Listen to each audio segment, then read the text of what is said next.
This is Death Valley. Lowest point on the American continent, one of the hottest places on Earth, where heat and thirst and trackless wastes confronted the 49ers coming west during the greatest rush for land and gold in history. True stories about Death Valley would fill volumes, but the first of them all, how Death Valley got its name, is the story we bring you now. We call it Out of the Valley of Death.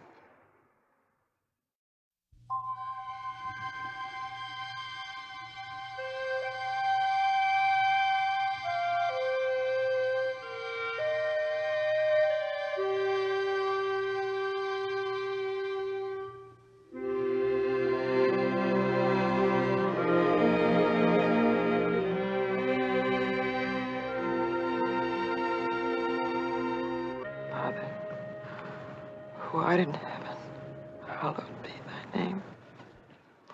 Thy kingdom come, thy will be done on earth as it is in heaven.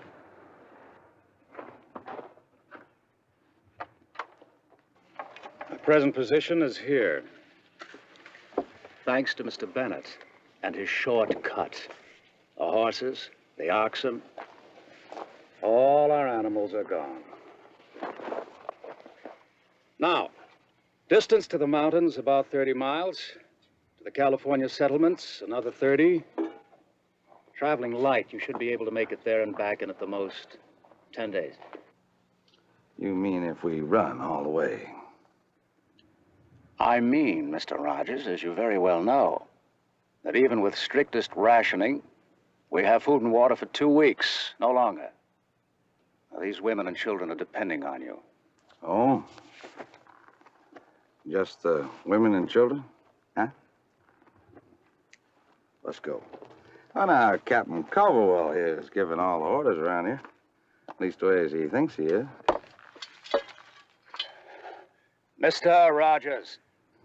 You're right, Captain. Mr. Rogers.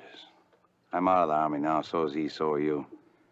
Ain't anything any of us got to do for anybody else, just ourselves. We choose to do you a favor.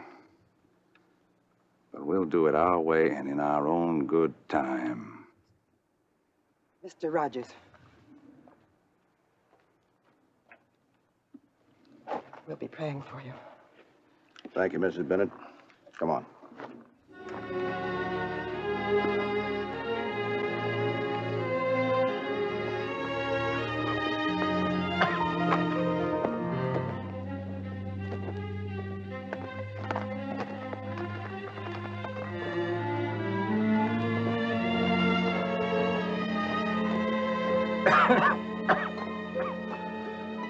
That's the last we'll ever see of them. They gave their word. I remember you giving us your word. You promised you'd get us to California before the rush. Just trust in me. I said I was wrong. I've admitted that over and over.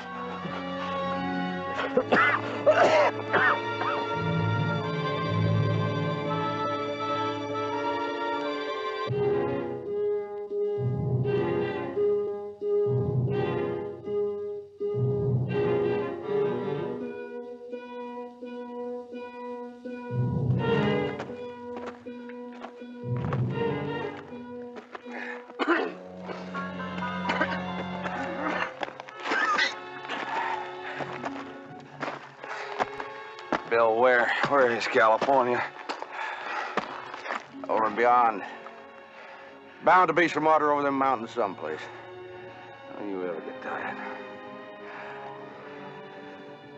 Well, I doubt if either one of us is as worried as those folks are back at the wagon waiting for us.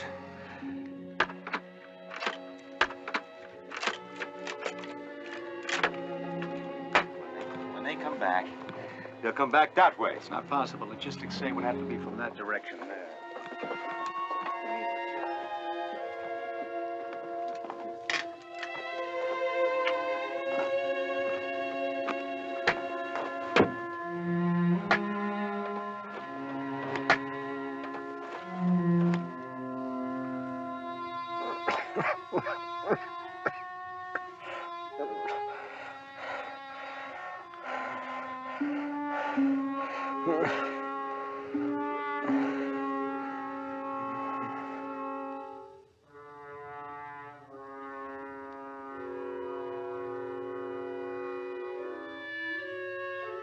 Come on, let's go. Come on. I'm sorry to bother you, Mrs. Bennett. Couldn't bother me if you tried. How's Mr. Arcane this morning? He's worse. He just lies there in the wagon. He won't talk to me. I don't know what to do. His medicine's all gone, and Mrs. Bennett. Yes, Captain. Well, I've been trying to reason with your husband. Mr. Bennett is a reasonable man. I disagree. Well, that is your privilege. Something's got to be done. We can't wait any longer. We're down to inches in the water barrel. I know that, Captain, but there's still some left. I think I'd better go and see. What I have to say, Mrs. Arcane, affects your husband, your little boy, and yourself. The same as all of us. We can't run away from the facts. Manley and Rogers are not coming back. They never intended to. I hate to hear you say that, Captain. Closing your mind from the truth will help nobody, Mrs. Bennett. Now, let's get down to what can be done. Mr. Arcane is in no condition to be moved. Mr. Bennett belongs here with you and the children. That leaves only me. I'm not that much of a cripple. I've marched on this leg before when other men who never sustained a wound were dropping out of the firing line. You'll want food and water for your journey. But we can't spare any. I mean, the children are already going to bed hungry. They'll get hungrier, Mrs. Arcane. They will starve unless one of us is able to go out after help. Suppose you go, Captain. Suppose something happens to you. I've lived through the war in Mexico. This desert won't stop me. How do we know you'll come back? Sooner I start, the better for all concerned. I'll talk to Mr. Bennett. I told you he won't listen. He always has. The way he listened when people who knew better tried to warn him against his shortcut that led us to this hellhole. For God's sake, woman!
Go on. Yell. Wake everybody up. Tell them you caught a thief. The longer they sleep, the less time they'll be hungry. In the army, they shoot deserters for cowardice in the face of the enemy. We don't have anything to shoot anybody with, even if we wanted to. You're doing worse just standing there. Captain? Don't call me Captain. I'll tell you what kind of a captain I am. I never carry that sword except on dress parade with the Sunday militia in Illinois. This limp never came from any battle wound. I never saw battle. I fell off my horse, and I was discharged, unfit for service. I headed out west to get away from being laughed at. Tin soldier, liar, fake. Sarah, you've been... Good morning, Captain. Well, are you going to tell him or shall I? Tell me why.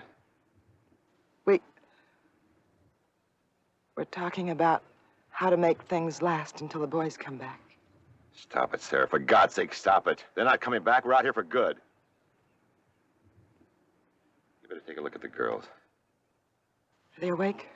Yeah, they're awake. They're burning up with fever.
There's no way I make another step without some water, Bill. I ain't got no water, you know that.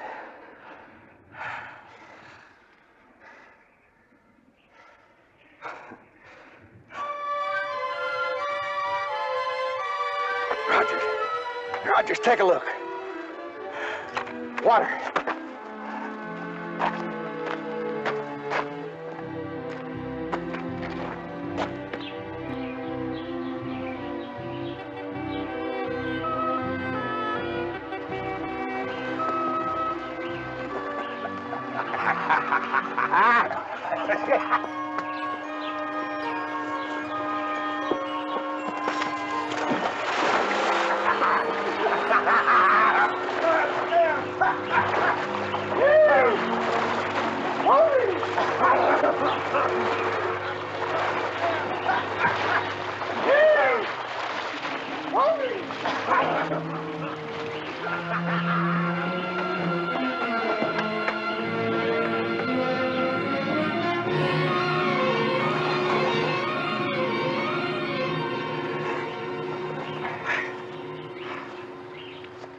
Rogers.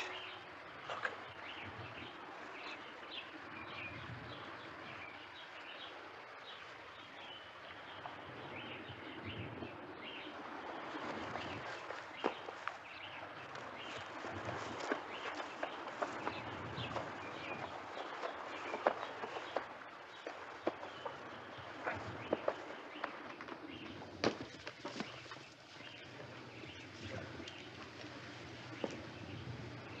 Who are you? What do you want? My name's Manley. His is Rogers.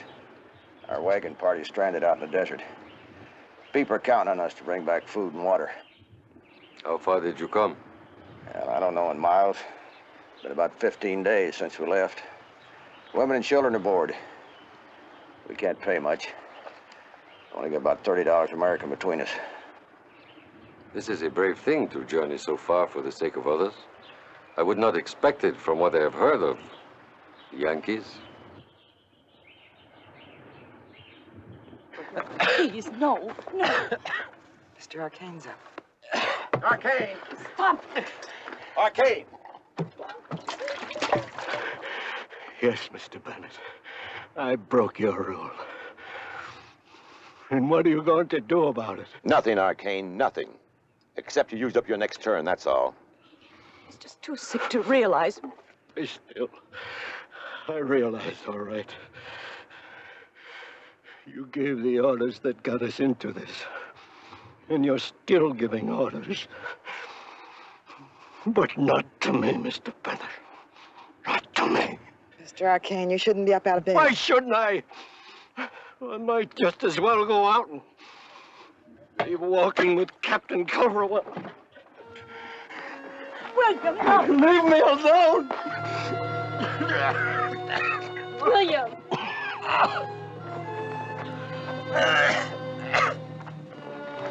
Let Mr. Bennett take care of him.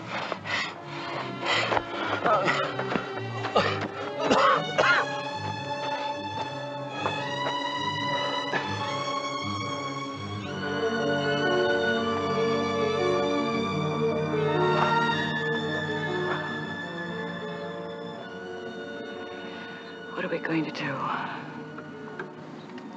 What are we going to do? All we can do is keep hoping and believing. Oh, I can't hope anymore. Yes, you can. I can't. Though I walk through the valley of the shadow of death, I will fear no evil, for thou art with me. Thy rod and thy staff, they comfort me.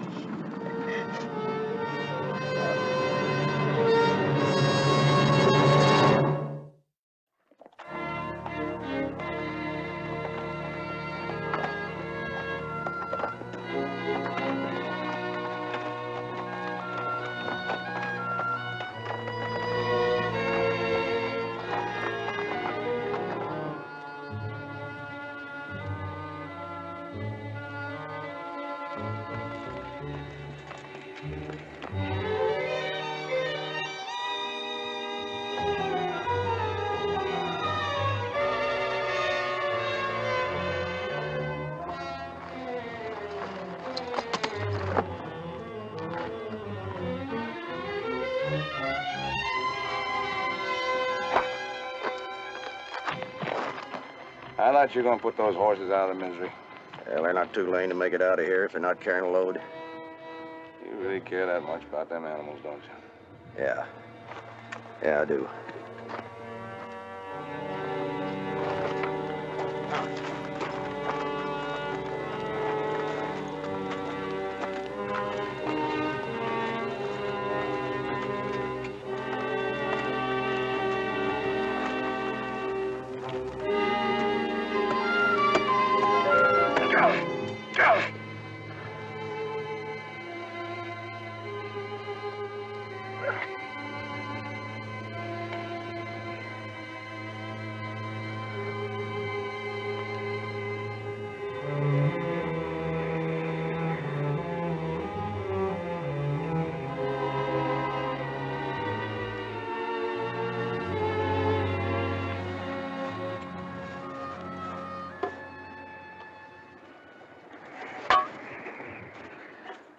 That's the last of it.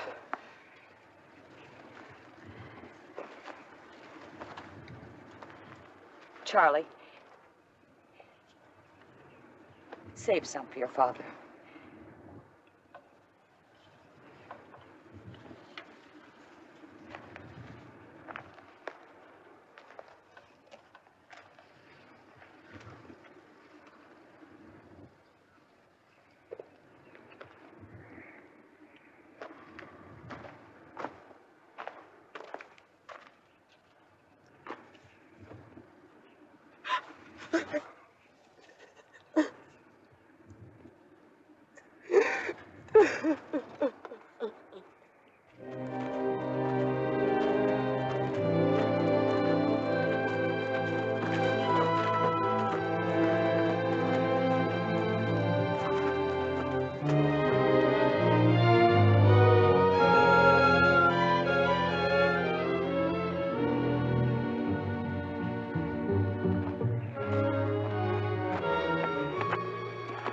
Can't go no further. I gotta have some water. Leave that water alone.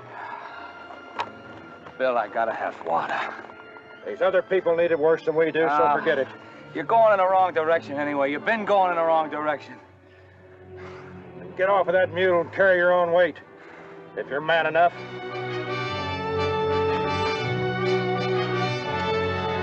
Come on.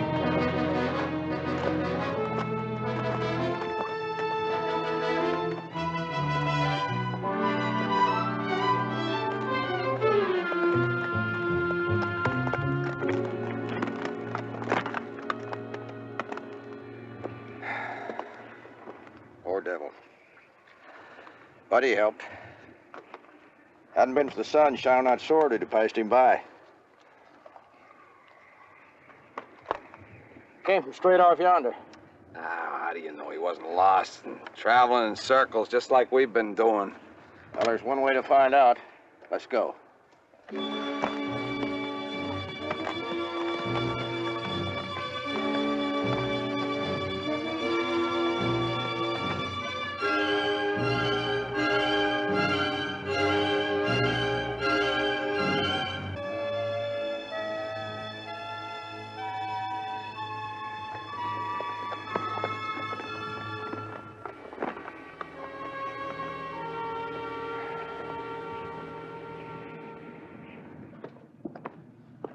I told you. I kept telling you they're dead. They either wandered off or they just sat there and died. Well, in that case, they're entitled to a burial.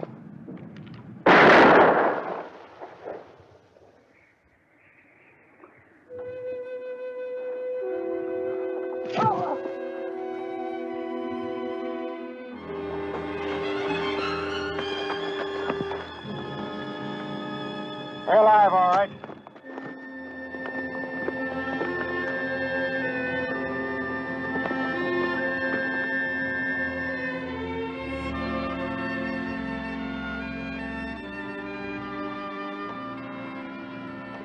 I've come back. I've come back!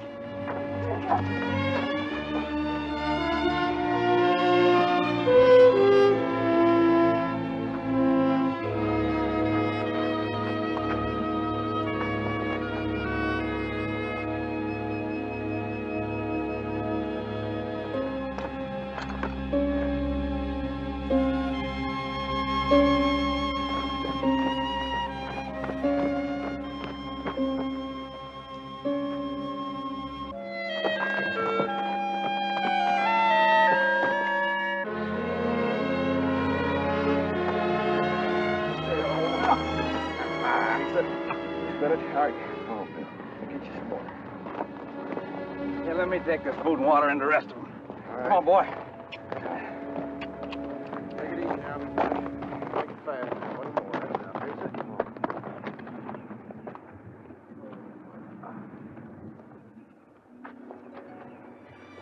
I sure didn't figure you guys to hold out this long, but that Manley, he don't give up on nothing. I don't know how. Here you go, Miss Arcane. How's that, Charlie? I'm gonna take this to the girls.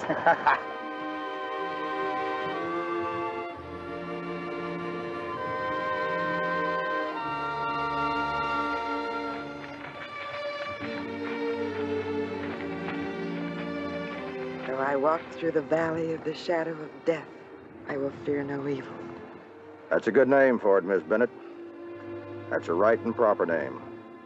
Death Valley. But beyond those mountains is God's country. I think, Mr. Manley, that wherever we are, even in Death Valley, we're in God's country.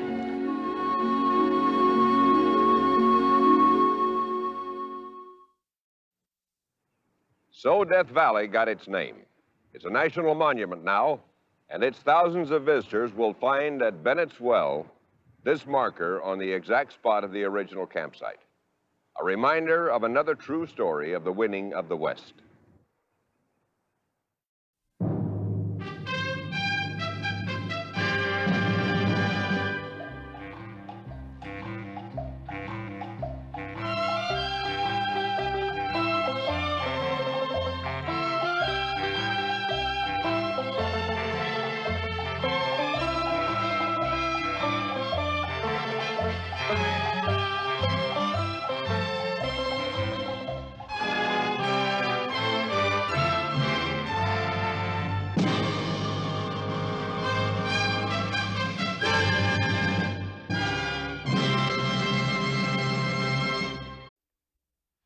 Of the three principal people involved in this story, two were famous.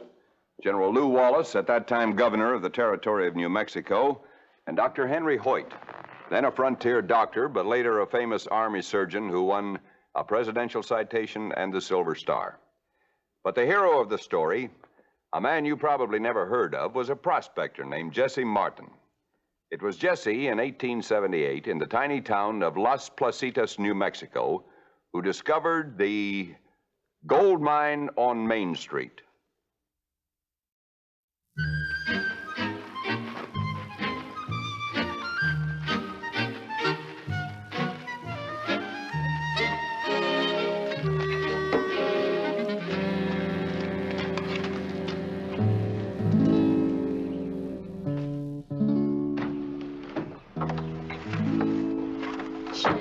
Martin, you take that Juliet and go back to the hills where you belong. Ah, now, Danita, is that any way to greet your lover, your future husband? I don't want a lover or a future husband. I see you once every 3 months. Now go away. How about a lover who's rich, who's found his gold mine? Let's see the gold. Ah, now, Danita, you don't love me just because I'm rich, do you? This is me, Jesse. Let's see the gold. Be glad to show you. Except I figure it ain't safe carrying all that gold. But I found it, Danita. I did. And you know what I'm going to do? I'm going to buy you a beautiful silver comb for your hair and what else do you want? I tell you what, I'll come in and sit down on the couch and we'll talk about it. When was the last time you took a bath? A what? Yes, you and Juliet better go down the river before you come in here. I'll go get you some soap.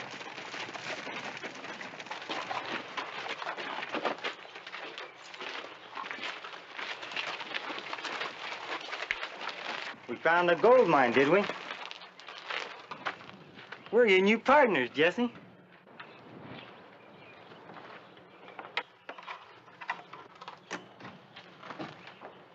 You gonna talk now or afterwards? There is no gold mine. Afterwards, huh?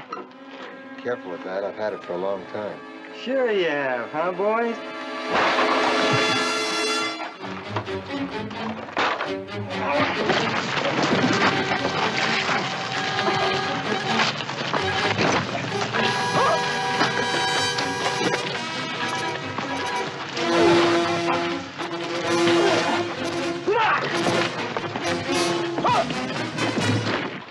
Dr. Hoyt, please. 3 men are trying to kill Jesse. Where? In front of my house. Well, get the sheriff, Danita. Hurry.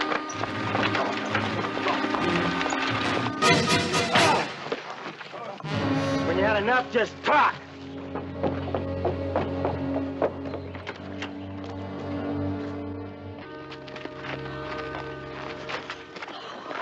You'll be all right, Danita. You took a bad beating, though. Poor darling. You rode off as I came up. They didn't find out a thing. Nothing. Did you know him, Jesse?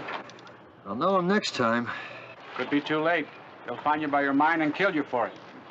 Little talk of gold and bad hombres come in. They won't take my mine. Not a chance. Wait till I show you where it's gonna be. I'll show you where the gold is. You can't go now, Jesse. You're hurt. Let's go in the house. Let me show you where the mine is. How far is it? Not far. Not far at all.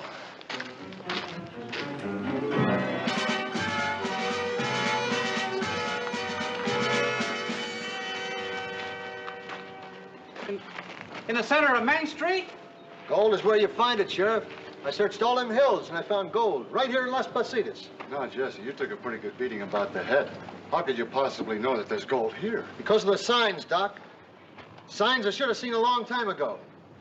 You see that red streak? You see it? The red earth, you see? Well, that's a sure sign of gold.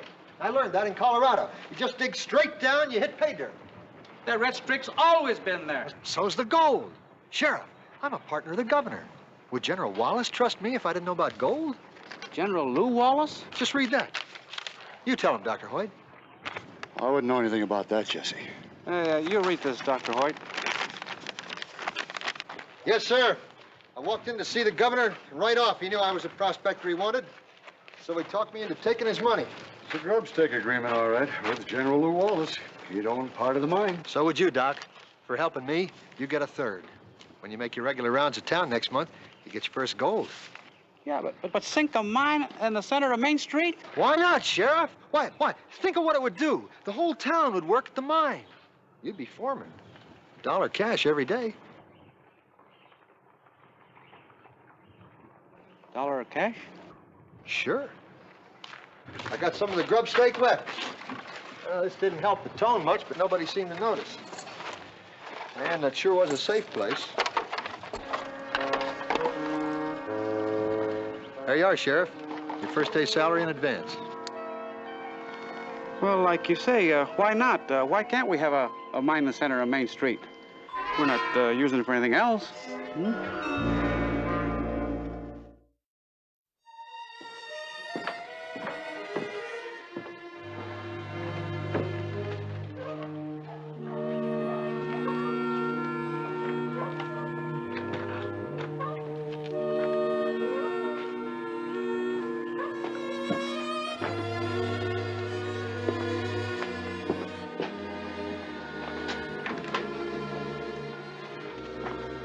Got another wagon load of ore ready to go, Mr. Martin. Thanks, Manuelo. I'll run it in tomorrow. Oh, put a couple of extra men on guard tonight, will you? No, don't you worry about that, Mr. Martin. I'll take care of the garden. You know, for a man with such a rich mind, you sure don't spend much time here. Well, that's what I've got you for, Manuelo. Anyway, us rich folks like to spend our time hunting. You like that game I bring in, don't you? Oh, sure. Don't get the wrong idea, Mr. Martin. I'm not objecting to anything. I never saw so many happy folks in this town. You know, Mr. Martin, at first these folks didn't know much about mining. But they sure caught on fast, didn't they? Yeah, they sure did.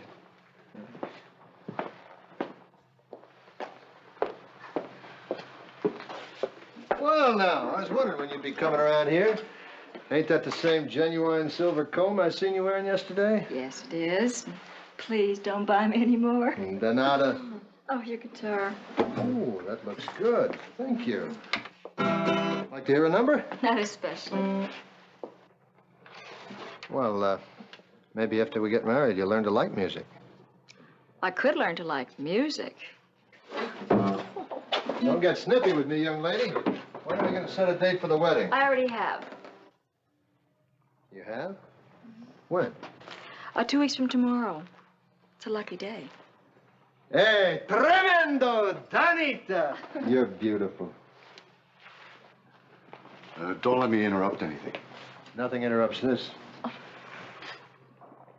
Doc, I've got something for you. By the way, congratulations, I overheard. Oh, thanks. Isn't that great? Where do you see this? Here it is, Doc. First dividend for the mine. Not much there yet, but there's a lot more where that came from. What do you know? Then it's really true, isn't it? Of course it's true. Well, I'll have to get General Wallace here to see this. How would you like the General here for your wedding? Oh, we'd love it. We sure would, Doc. Okay.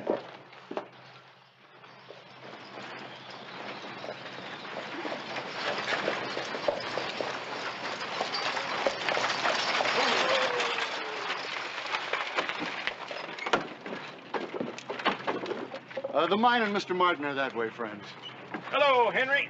Welcome to Gold Rush country, General Wallace. Thank you. You know, in all the grub staking I've done, this is the first one that's ever paid off, if it does. Oh, there's no question about it. Come and see for yourself. Willie, take the General's bags over to the hotel.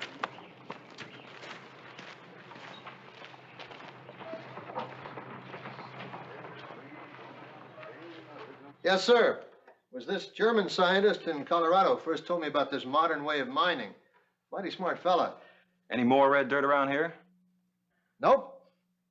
And just like to let you know, I got mining rights for the whole town. Uh-oh. Got to break this up now, boys. Here come my partners. Come on, let's move along now. General Talk Wallace, later. I'm from the Santa Fe Journal. I'd like to talk to you. As he says, a little later, please. Move along, boys. We'll see you later. How do you do, General? It's good to see you here. Welcome to our gold mine. I'm mighty happy to be here, Jesse. Here, sit down, General. Thank you. And congratulations. Thank you. Henry tells me you're already producing good ore. Sure am. Got your share right here. Thank you. When you first asked me for that grub stake, I had a hunch you were going to be lucky. It's not luck, General. It's science. Let me tell you something. This is just the beginning. General Wallace, I'm E.J. Bainbridge. This is my partner, Ben Rydell. How do you do? How do you do? We've been waiting for you to arrive, General. Yesterday, we made an offer for this mine to Mr. Martin and Dr. Hoyt. And I told you it's not for sale. Now you're interrupting a business meeting. No, wait a minute, Jesse. I think the General ought to hear this. These gentlemen offered $100,000, General Wallace. The mine is not for sale. Anyway, that's chicken feed. Chicken feed? What kind of chickens are you feeding now, Jesse? But we're making plenty of money, General. Why should we sell? You tell him why, Ben. Because that was yesterday's offer. My partner and I have talked it over, and today we're offering $200,000. And I say no. Capital N-O. No, Jesse. That's quite a bit of money, Jesse. I think we should at least talk it over. Look, you two gentlemen own 2/3 of this mine. You don't even have to listen to Mr. Martin. General, you wouldn't do anything like that, would you? No, Jesse, we wouldn't. Thank you. Mr. Bainbridge, while we are indeed partners, Dr. Hoyt and I feel that the mine rightfully belongs to Jesse. So we wouldn't make any deal without his full approval. See? I don't approve. Not for 200,000, not for 300,000. 300,000? That's right. What have you got against selling, Jesse? We're in this for the money, and it's going to take quite an investment to bring in machinery to run this mine properly. Then we'll buy what we need. Look, will you look at these? Look at these assay reports. Look at them, General. All right, Jesse, don't get excited. We'll do whatever you want. Gentlemen, let us talk it over and we'll get back to you. Meantime, it occurs to me that if I were going to invest the kind of money that you're offering, I would, not that there's any question of honesty, of course, but if I were you, I'd run an assay report of my own. You don't mind, Jesse? No, why should I? Yes, that's a good idea. I could take some samples into Santa Fe and be back by tomorrow. That way you can tell what you want to offer, whether or not you want to go 300,000. 300,000? Well, we never made that offer. Well, I didn't say I'd accept it. The fact is, I won't accept anything tomorrow. Tomorrow I'm getting married. So, Mr. Rydell, you take some samples and run your own assay. All right, Jesse? I don't care what he does. Good. In the meantime, there'll be no more talk of selling until after the wedding. All right.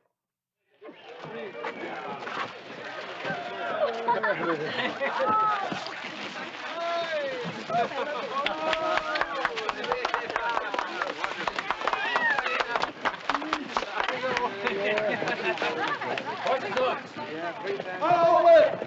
Hold it! The mine's a fake. There's no trace of gold at all. That ore is nothing but plain rock. There's not a trace of gold in any of that rock. 300,000. I had a feeling there was something wrong. Jesse, I think we all deserve an explanation, don't you? Going on my honeymoon. I got no time to talk. This won't take long, Jesse. Just tell us, what is the truth? You with me, Denita? I'll always be with you, Jesse. All right, General, let's have that talk.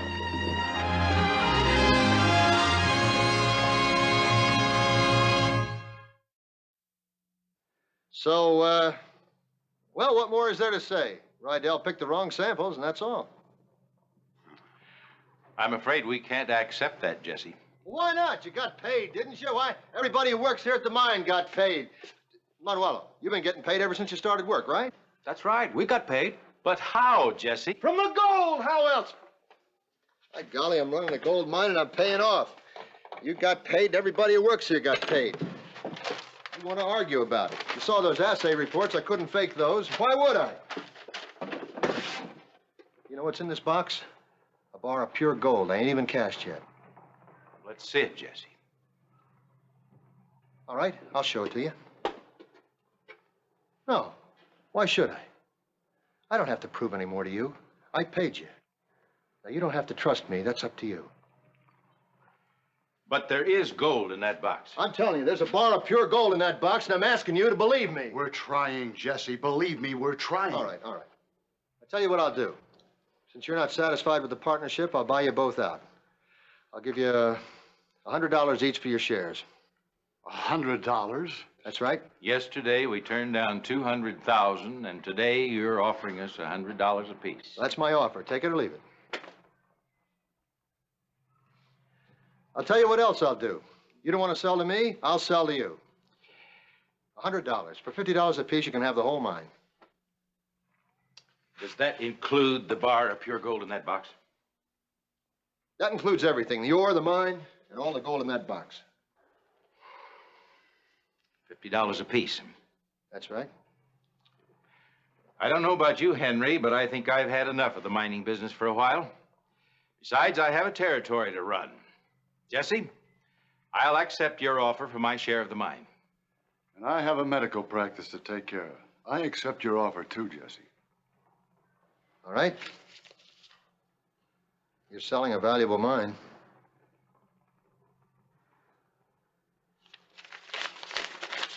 $60, $70, $80, $90, $100 for you. $60, $70, $80, $90, $100. $100 for you. That won't make you short on your honeymoon. I don't need money on my honeymoon. Well, I guess we don't have to sign papers, just a gentleman's agreement. That should do it. Of course.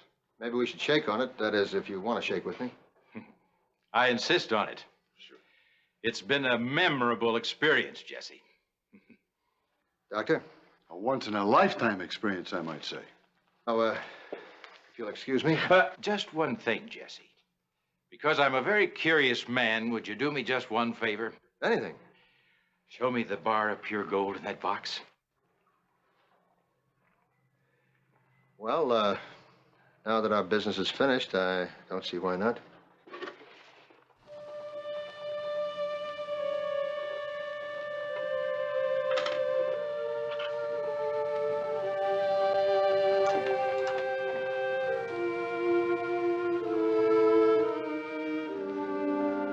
What do you know about that?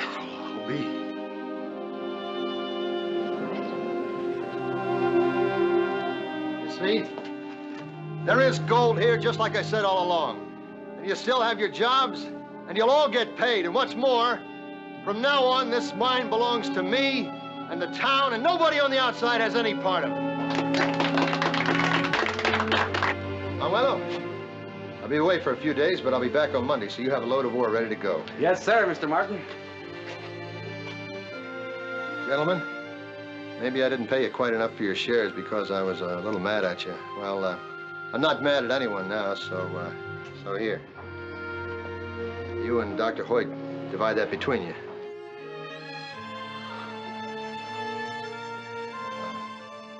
There's a lot more where that came from.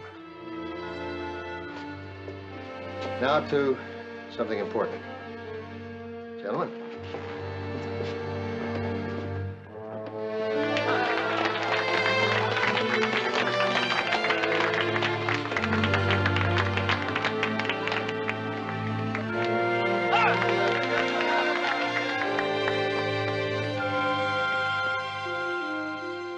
Henry, don't wait for me to talk. I got nothing to say. All I know, General, is I've got to find out what's going on. When that honeymoon is over Monday, I'm going to be back here, too.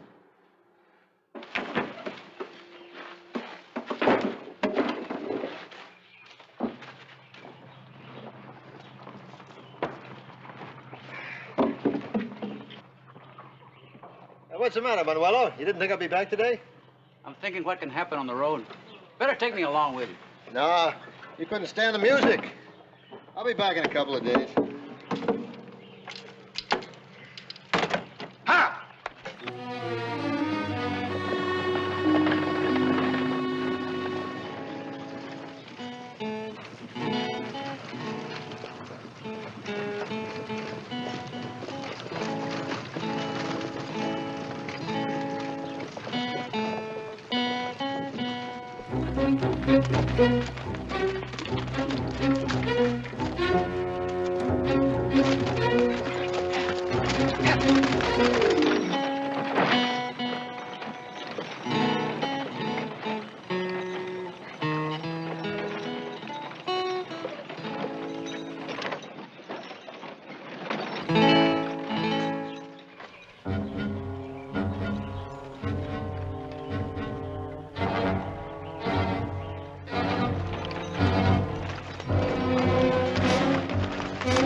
Hiya, Doc.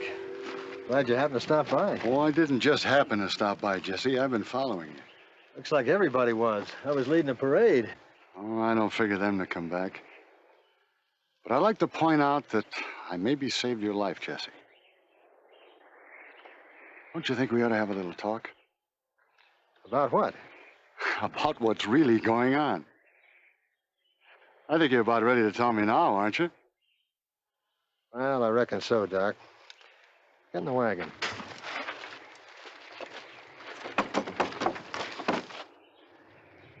So after the sheriff and his men finish mining the ore in town, I bring it out here and dump it. Seems like an awful lot of waste, Jesse. Well, I suppose it is, but it's worth it. You see, some fellas may take a few shots at me, but nobody's going to try to steal my mine when they think it's right in the center of Main Street. Where is the real mine, Jesse? Not here. This is just a transfer point. Doc, I've gone to a lot of trouble to keep it a secret. I don't want nothing changed. Kind of like that mine in town, huh? I do now. You know, Doc, a man gets tired of being lonely, being nothing. In that town now, I'm a bigger man than you and the general and all them Eastern millionaires put together.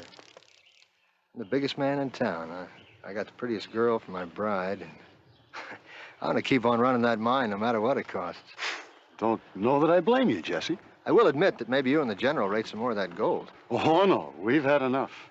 Any more easy money, and we're liable to forget what our real work is. Well, so I guess your town and your secret are safe with us. Thanks, Doc. Adios, Jesse.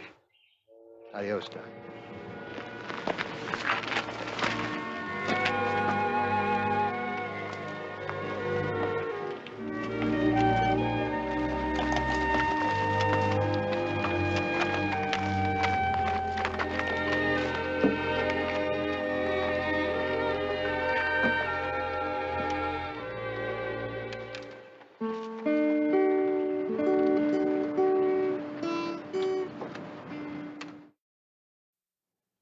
Henry Hoyt went on to become chief surgeon in the armies of Generals U.S. Grant and Arthur MacArthur. Lew Wallace became U.S. ambassador to Turkey and wrote one of the great novels of the time, Ben-Hur. As for Jesse Martin, he operated the gold mine on Main Street for many years and prospered. Where was his real mine? No one ever knew.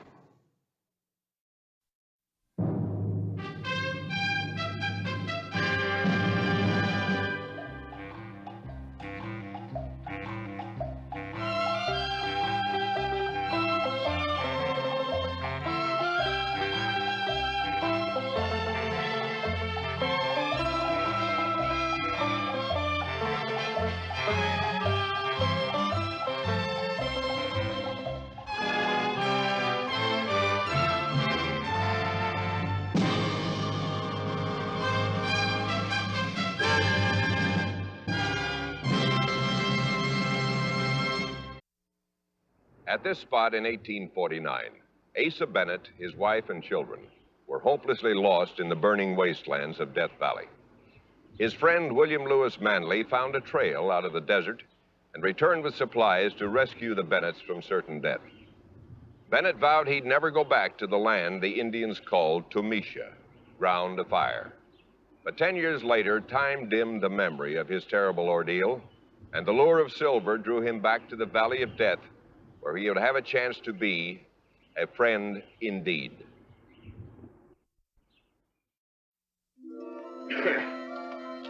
Oh, Mr. Bennett. Remember me, Ed Harper. Oh, sure. I thought you were going up to try your luck in Mariposa. Well, I was, but they tell me that country's mined out, except for the big operators. Yeah, that's the truth. Looks like for a small investor like myself, the place to go is the desert. Death Valley. I don't know. Hell out there. I heard of what happened to you. A long time ago. Long time ago. Well, I'll tell you, those stories don't scare me. I may be late for the North Country, but I'm looking to get in on the beginning in the desert. So I says, you can keep your toothache shovel. I won't be needing it no more. 'Cause this here's silver.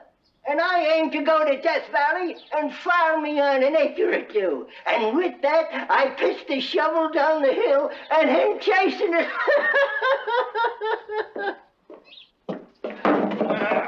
Charlie.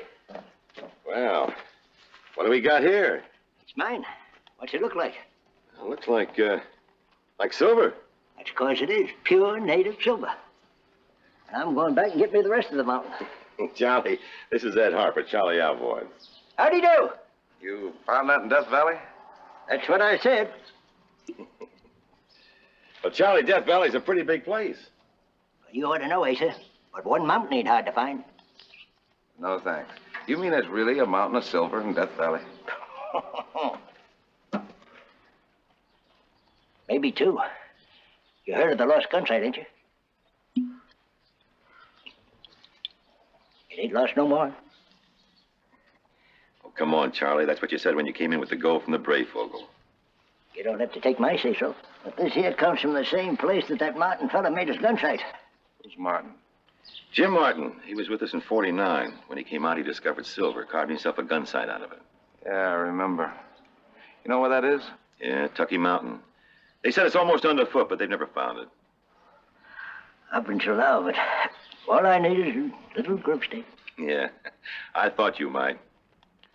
Well, you say you wanted to go to Death Valley. How about it?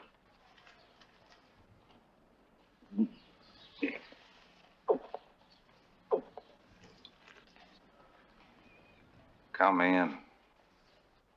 Three-way split, Charlie? It's a deal.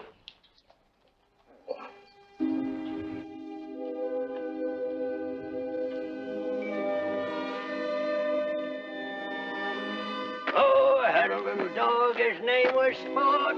His was long and his tail was short. Charlie, can't we slow down just a little? We're going about as slow. All right, all right. That canyon was like an oven.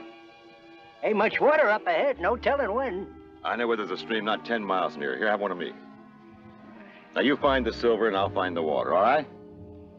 All right. This way to the Silver Mountain. Come on. Come on. Come on, boy. Bobby.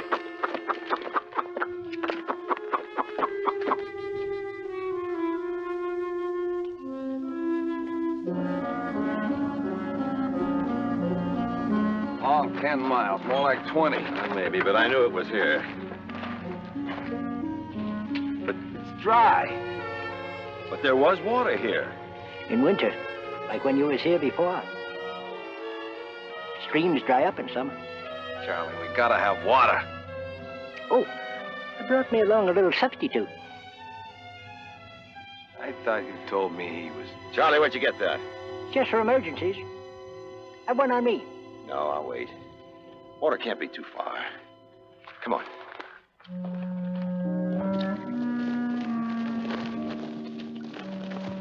Come on, Bobby.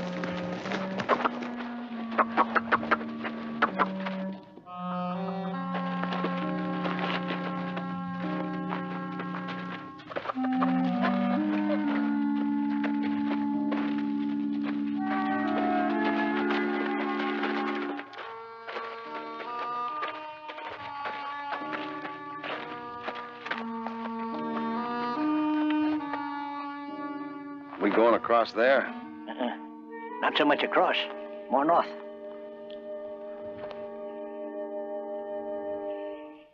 Somehow it all looks different. The desert changes. Folks don't think so, but it does.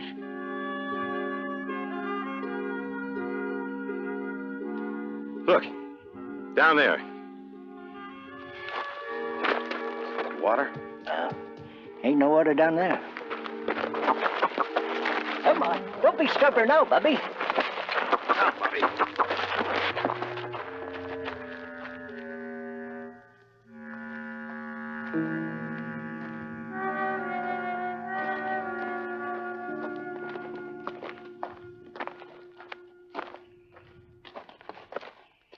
This is it. Our campsite was right here. Ain't such a bad place at that. Sarah's, my wife's cup. We had nothing to put in it then. Not much more now.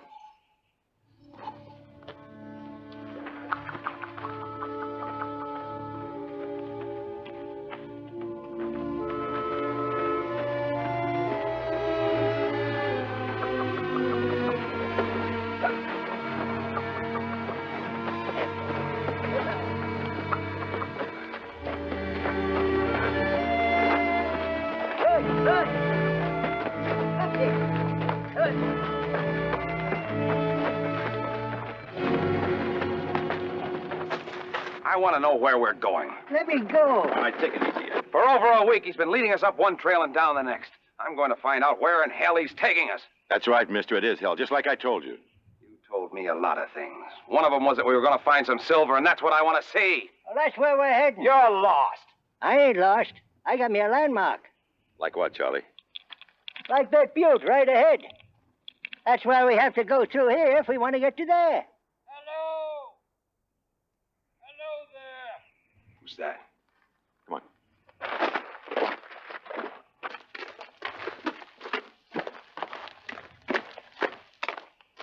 Over here!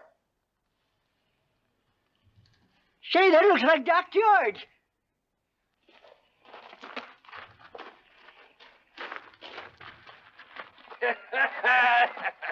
Hi. Am I glad to see you, Doc? You old sidewinder. Hello, Doc. Howdy, Ace.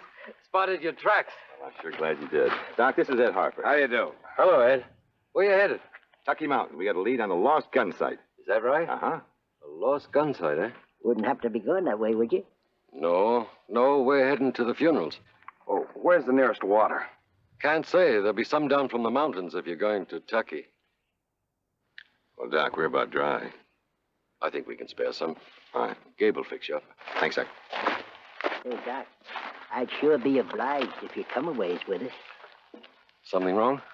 Well, you know, Asa, this is his first time out here since his trouble. And that Ed fella, I think the heat's getting him. Jumpy as grasshoppers on a griddle.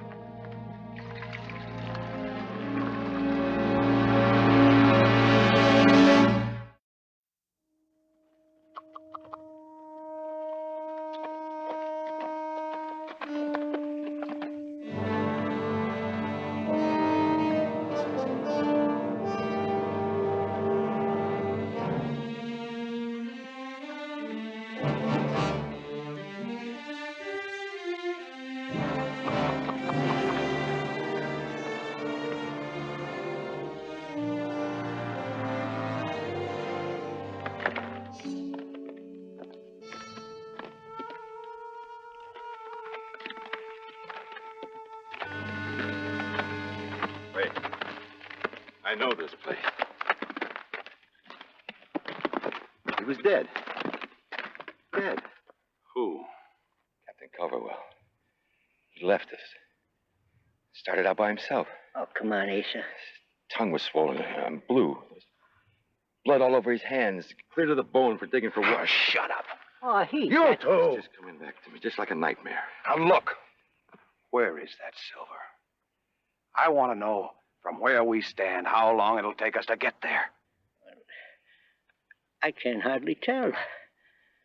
Now, from here to that butte, it's... That butte's no closer than it was 3 days ago. Well, that's the way it is on the desert. Distances are misleading. Charlie, how far is it to the butte? Well, it's like you said. It looks different. How? Flash flood. Changes the whole look of things. You old liar. I ain't no such thing. Now, take it easy, Ed. You're in this together. I don't believe there ever was any silver. I'm going back. Now, you shut up. You wanted silver. You came out here to get it. We're going to Tucky Mountain and get it. I didn't come back to this oven for nothing. What did you come back for? To die? It's all you can ever think about. We haven't got much water, just enough to get back. Not without silver. And what good is that to a dead man? Like Captain what's-his-name? You want to wait out here like you did before? Huh? Maybe Charlie go for help like your friend Manley did. You go ahead. You get be some kind of martyr. But not me. I'm getting out. Oh, Asa, don't pay him no mind. Charlie, maybe he's right. We ought to get out of here while we still have water. Let's get some rest. We'll leave at sundown.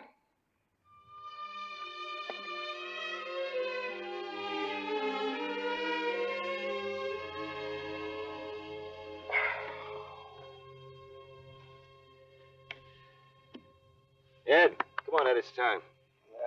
Good. None too soon for me. Come on, Charlie. Wake up. Aye.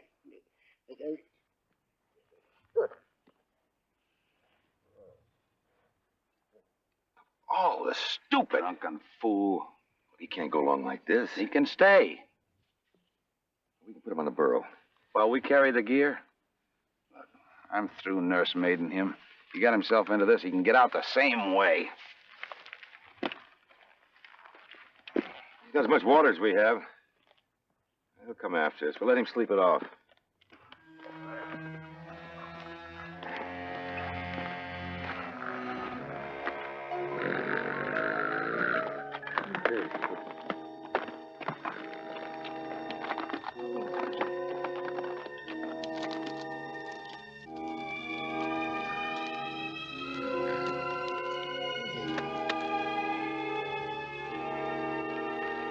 So it turned out to be another sinkhole.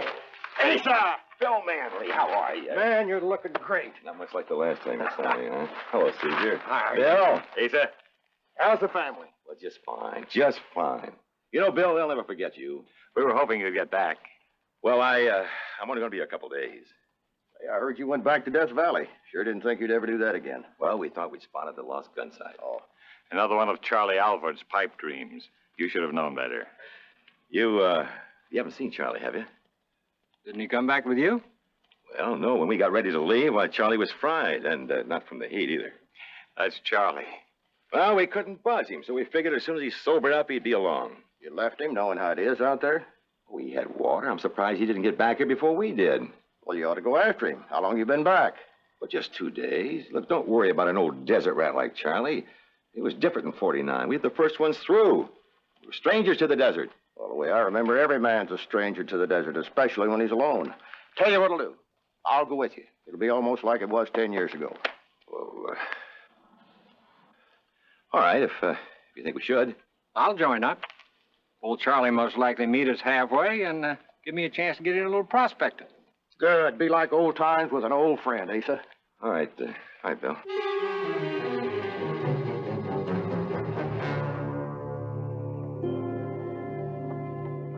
See, I told you. I'll be back in town right now. There's his tracks. I wonder why he went that way. I suppose he knew of a shortcut. Let's go.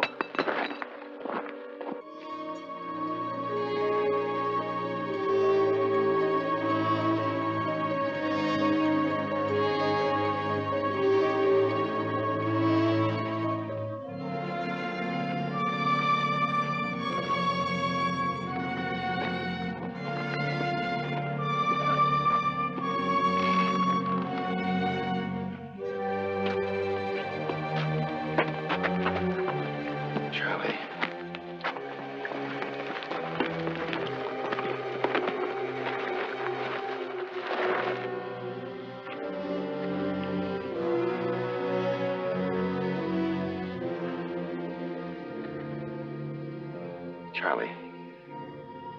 It was a joke. Just a little joke.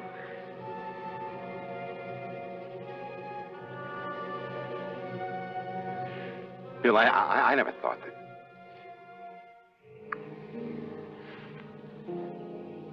You got a fever. What do we do now? We'll carry him out. Well, they'll be looking for 4 bodies instead of 1 if we do. Why? He'd hold us back. Our supplies would never last. How long will they last waiting here? I don't know. Tell you what, Asa, you stay here with Charlie. We'll go back for supplies and a mule. That's the only way we'll ever get him out of here. Shouldn't take more than 3-4 days. No, Bill. This time it's my turn.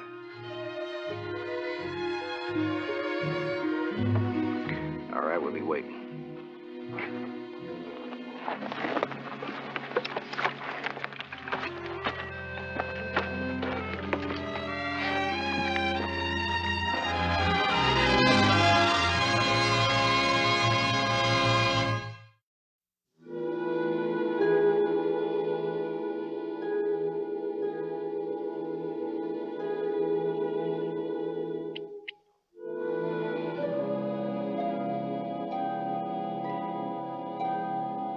Spare me a little drink?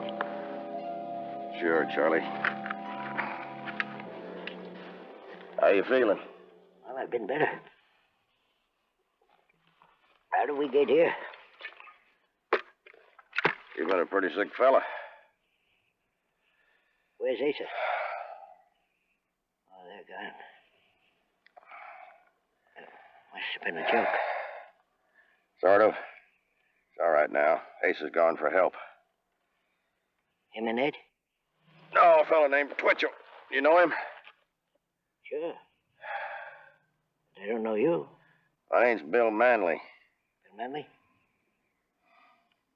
Bill Manley, could you spare me another drink? Sure. But this will have to do until they get back. How long they been gone? 3 days. That long? Yeah, I expect them back most any time, though. Well, I'm feeling some better. Why don't we get a start on them? You just stay here and rest, Charlie. Get your strength back. They'll be back tomorrow, the latest.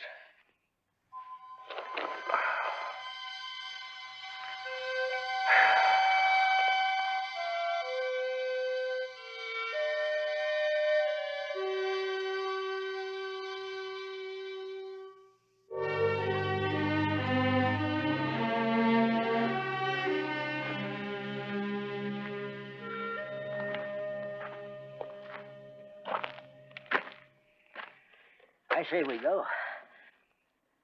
I'm as spry as a colt in the spring. Honest. They wouldn't be able to find us, Charlie. Ace is coming back here. Well, I don't like to say it. Asa being a friend of yours and all, but it's going on 5 days. He'll be back, Charlie. Don't you see, it's like it was back in 49. Asa had faith in me, I have faith in him. Well, that's a good thing to have out here. Sometimes that's all there is.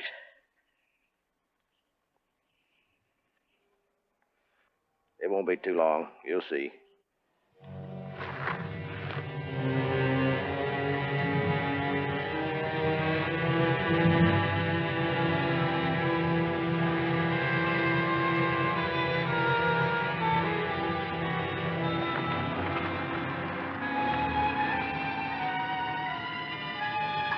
I'll say it again. Let's walk before it's all gone.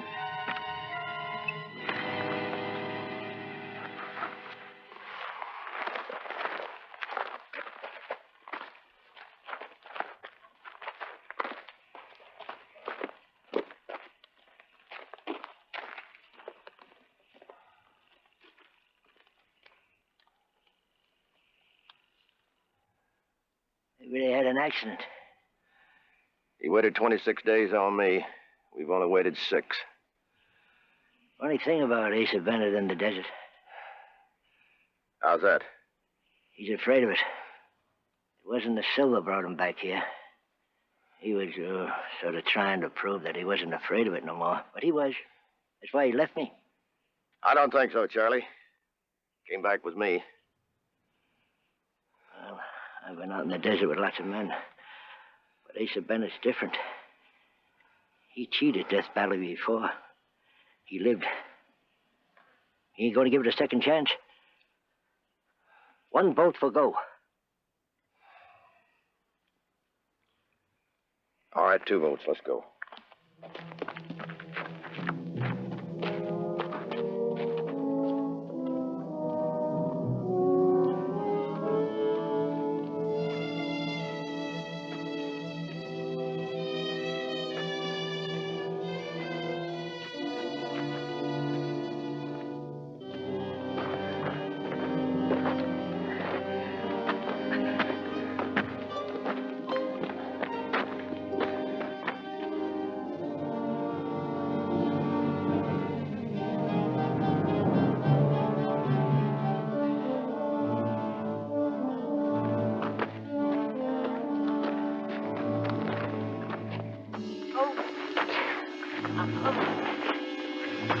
What's the matter, Charlie?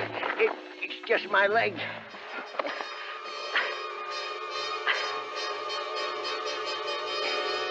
Looks infected. Why didn't you say something? It's all right. I can make it. Easy does it. Easy. You tell me when you want to stop here. Let's go on. I gotta find water. Water.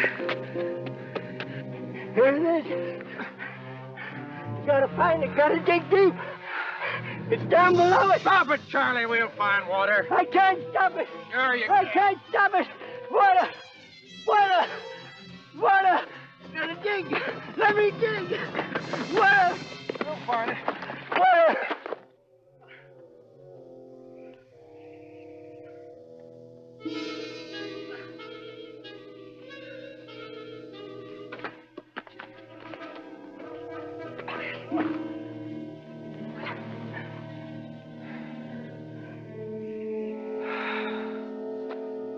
Come on, Charlie, you can make it. Come on. Come on. Put your arm around.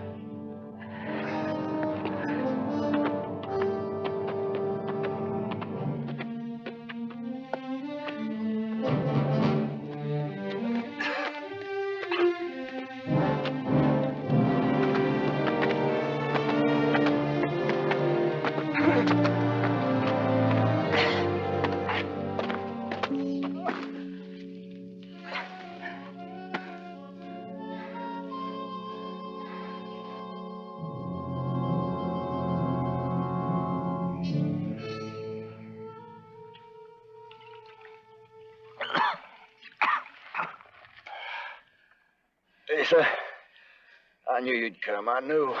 He's coming around. Asa, Lucky for you, we got here. How'd you find us? Vultures. We were just going back to town. Doc, this here's Bill Manley. He's my friend. Aye.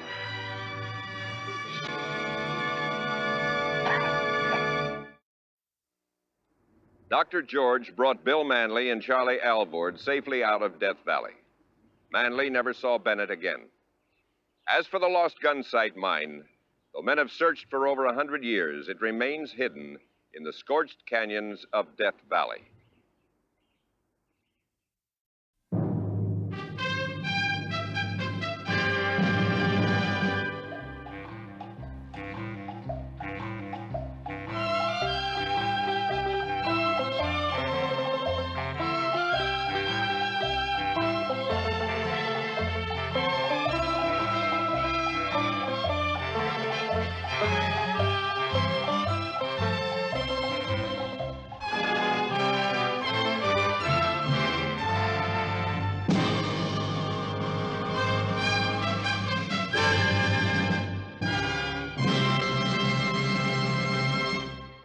I got out the dictionary the other day as I was mulling over this particular story and looked up the definition of the word beard.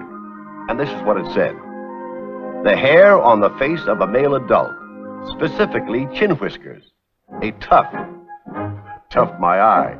They never saw the fella I'm going to tell you about. The man who claimed to have the longest beard in the world. His name, Barnaby Taylor. Occupation, small-town lawyer in a western mining district. Distinguishing feature, a beard which has been growing uninterruptedly for 25 years, and which now, on this spring day in 1893, measures, well, let's guess. Barnaby himself stands 6 foot tall.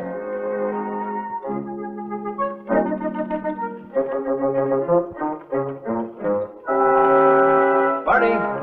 Well, Ed, Jack, we were just talking about you.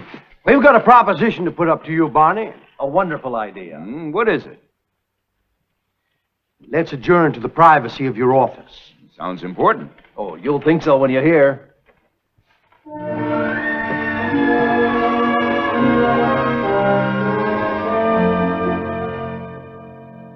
You're suggesting that I run for Congress? It's high time this district had a proper representative in Washington. Someone who'd really put us on the map. Maybe boost the price of silver. Think what that would mean to all of us. Well, yes, certainly. But I've never been active in politics. That doesn't make any difference. You've got what it takes. Gentlemen, I'm flattered that you think so highly of my abilities. It's not what's inside of your head, Barney. It's what's outside. It's your beard. That beard will get you elected. There's no beard in the state can compare with it. In the whole United States of America. In the whole world. But is that enough to get a man into Congress? What does a beard stand for in the minds of people? Manhood, virility. Isn't that right? Well, yes. Look at all the great leaders of history. Bearded, every one of them. The kings, the prophets, the generals, the presidents.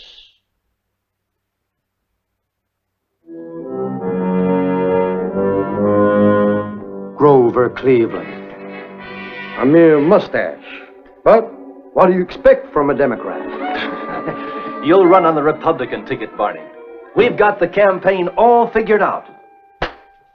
Barnaby Taylor for congressman, the candidate that represents the strength of the West. I like virility better. I agree with Barney. Stand up, Barney.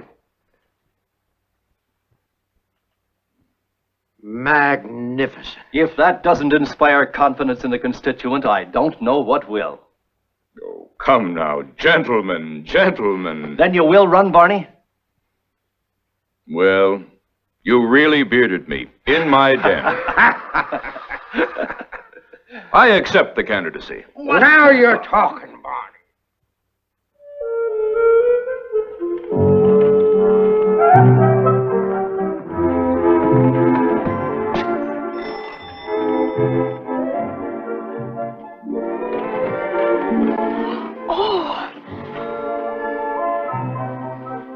Good afternoon, young lady. Is Miss Trent in?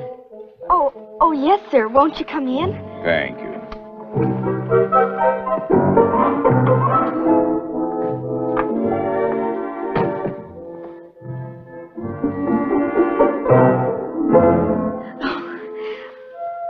She's right in there, in the parlor.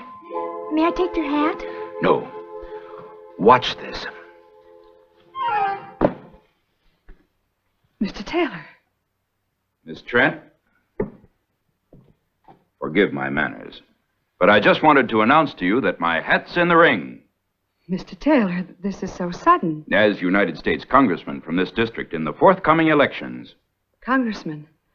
Oh. Is that the same as a senator? Run along, Cora, and read over the Constitution before supper. Article 1. Yes, Miss Trent. Now, what is this about Congress? A delegation waited upon me in my office this morning and persuaded me it was my duty to run.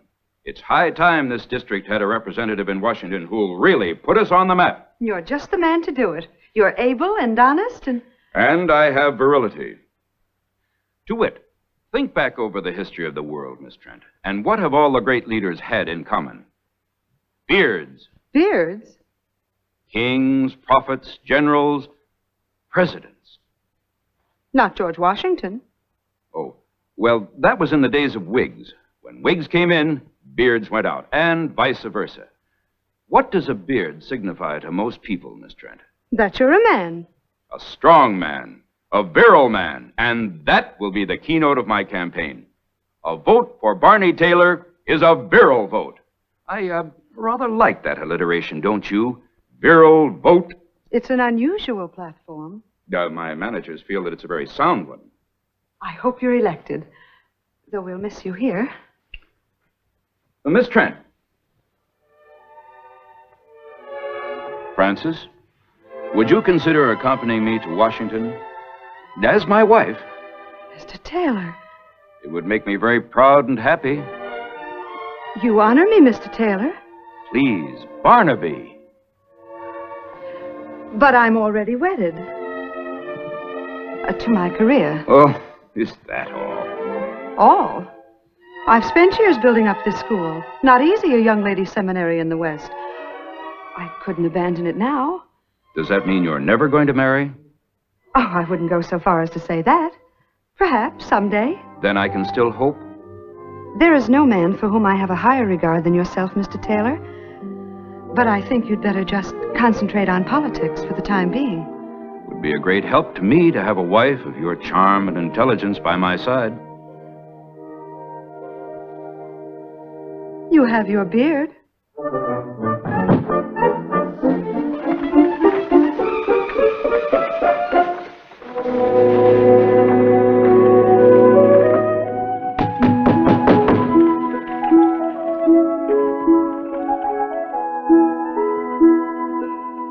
of the United States Congress is man's work, my friends.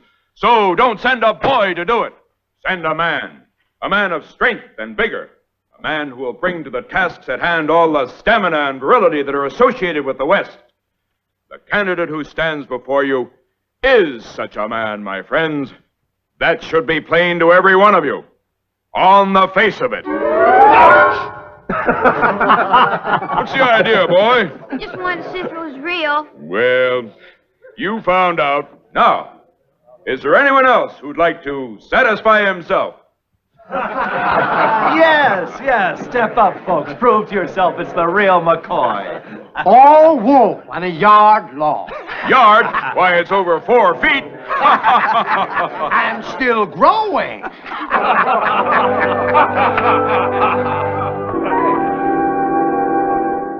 I thought he'd be mad, but he wasn't. He invited anybody who wanted to come up and tweak his beard. Cora, I hope you didn't. Oh, I long to, Miss Trent. It's so thick and curly. But no, I didn't. Thank goodness, for the sake of the school's reputation. I wonder what it would be like to be married to a man with a beard like that. The bell will ring for study hour in just a minute, Cora. Be kissed by him. Cora! Oh, yes, Miss Trent? A girl of 15 shouldn't harbor such thoughts. Or tarry on the street listening to campaign speeches. Oh, it was a wonderful speech. All about manhood and virility. I wish you could have heard it. I have, in this very room. Don't you like Mr. Taylor? Mr. Taylor is a very estimable man. But I think that beard of his has gone to his head.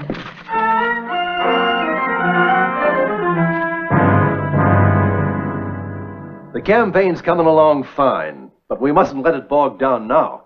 What we need at this stage of the game is something to give it that final boost. You got any ideas? We've got a Pipperino. The greatest campaign stunt ever pulled. But it'll involve a little travel. Well, it's all right with me. Time I got out and stumped the whole district. We'll go farther than that. How far? By the time we get through, you'll be the best advertised candidate in the United States. A whole nation will be betting on your election. That's very gratifying, but you still haven't told me the nature of this stunt. You leave that to us.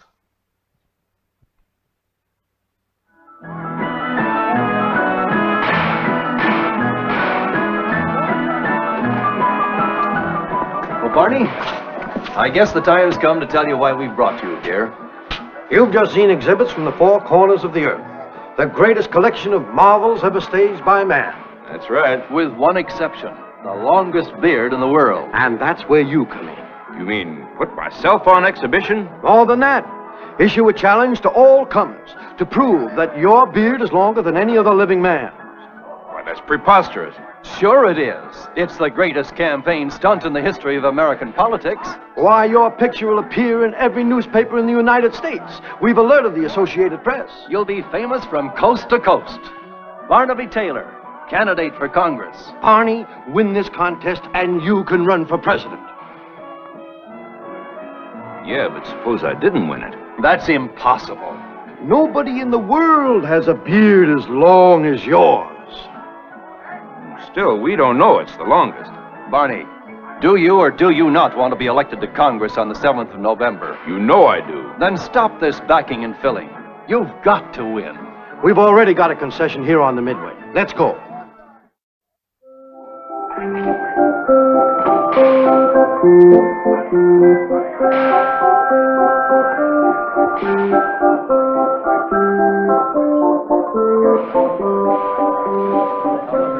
Ladies and gentlemen, the beard of the claimant to this title measures 4 feet 2 1/2 inches, certified before a notary. All right, let's see the challenges, one at a time. Oh, you know.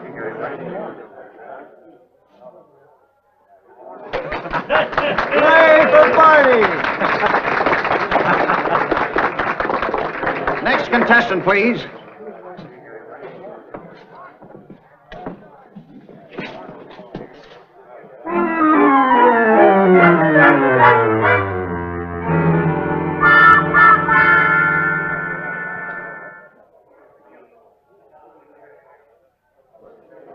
Three feet, 9.5 inches.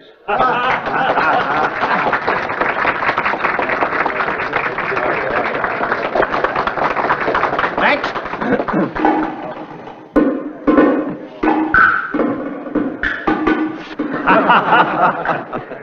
Well, I'll be. A bearded lady. Hey, that's not fair. It's a beard, ain't it? Yes, madam. But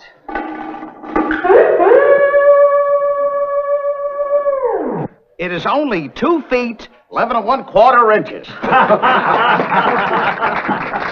Yay for Barney, our new congressman from El Dorado District. Are there any more contestants? Then, ladies and gentlemen, I have the honor to announce as holder to the title of the longest beard in the world... Monsieur, wait a minute. Pardon. Monsieur, s'il vous plaît. Who are you? Henri Charpeau. The man with the longest beard in the world.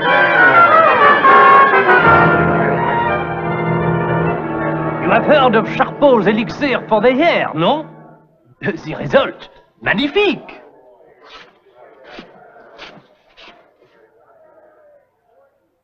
We will measure.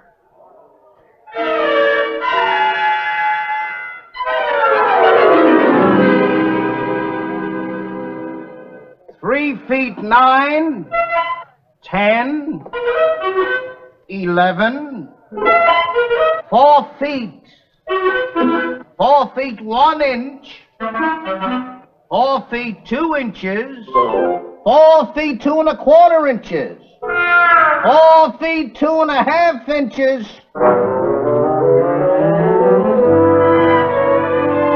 Exactly the same length as yours.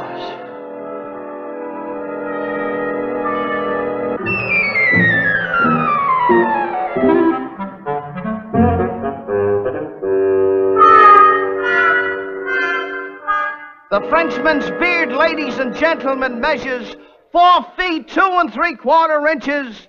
The winner by a hair! Vive la France!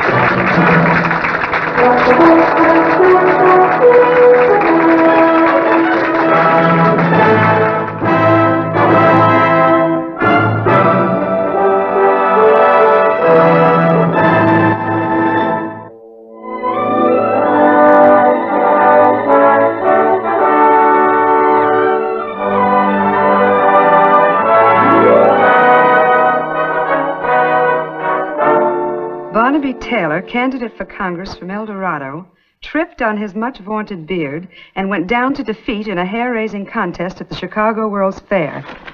These smart-aleck reporters.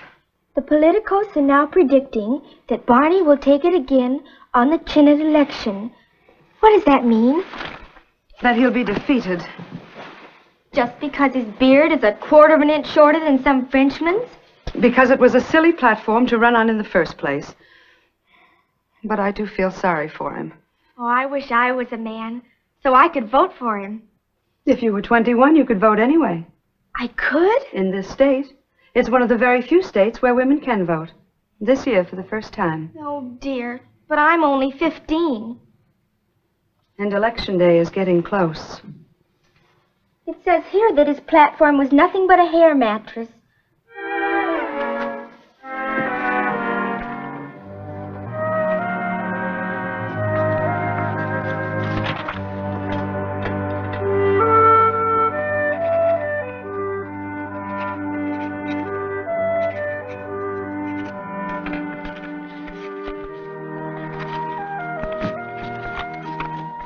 Will you deliver this note to Mr. Taylor, please, Cora? Me? Oh, yes, Miss Trent. At his office. Yes, ma'am.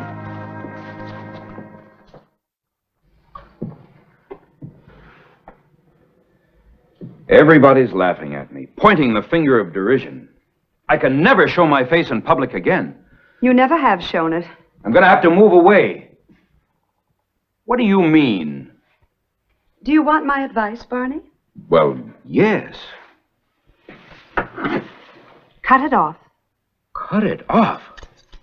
Clean. Come right out in the open and let people see what you really look like. I couldn't. Why not?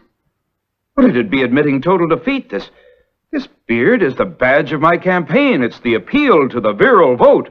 Change your slogan to a clean sweep for Barney. Now you're mocking me. No. I want to help you, truly.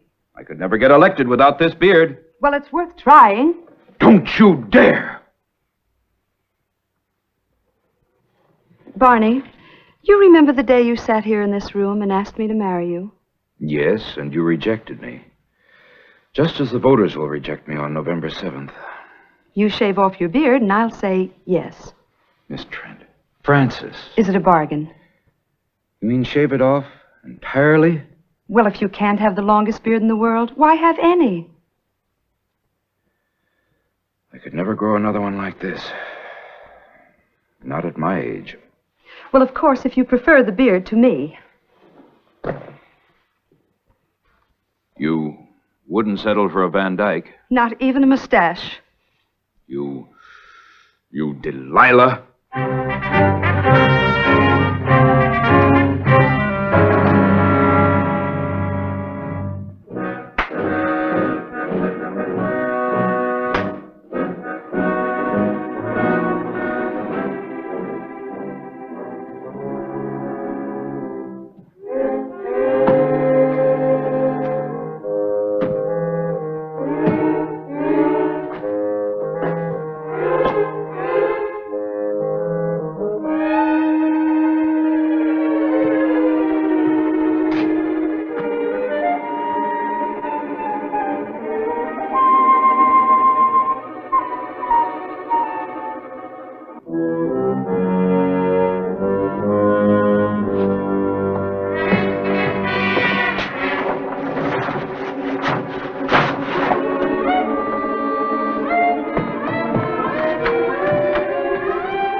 Well, at least he'll get 2 votes.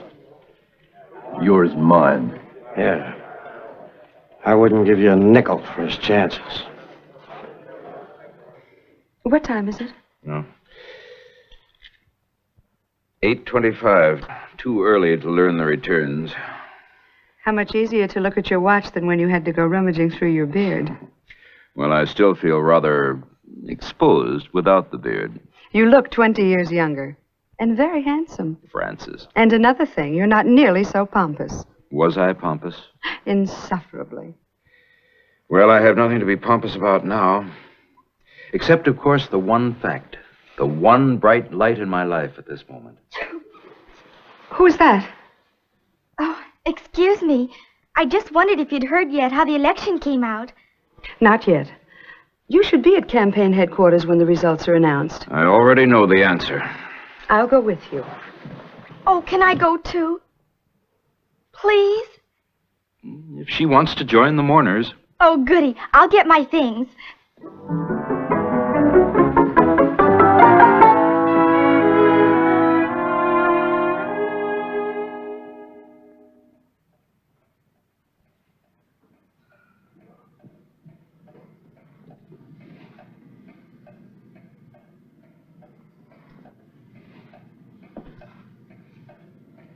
What happened to the mirror that was on this wall? I took it down.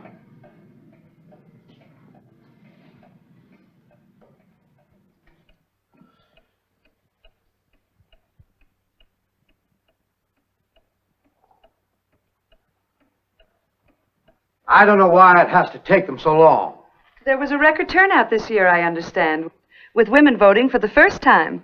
Oh, those suffragettes, yes. They've got the results. It was a landslide. There it is. Congratulations, Barney. What? Our next congressman, gentlemen. And ladies, it was the woman's vote that swung it. Well, what do you know about that? Quite good. He's gonna make a new one, Barney. Oh, what he knows? You're gonna do fine up there in Washington. Francis, you're the only person who hasn't seemed surprised. I knew you'd be elected. Bless you for your faith in me. It was more my faith in women. How do you mean? I figured if I liked you better without that beard, so would they. It was a fabulous beard. It was pretentious, unsanitary, and scratchy, I'm sure. So that's why you had me shave it off, to get more votes. You were taking a long chance, my dear. The longest chance in the world.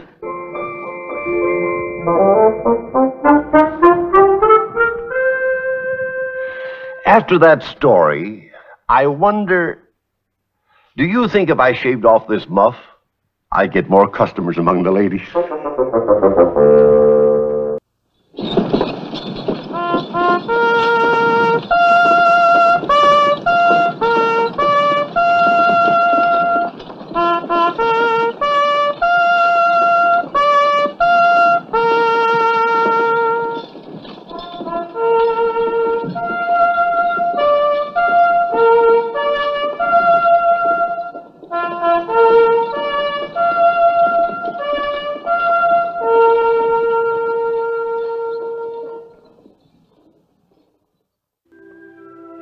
How is it that one man goes far in this world, becomes a big success, while another, with the same opportunities, never seems to get anywhere? That's the situation in our story tonight. To Big Charlie from Little Charlie.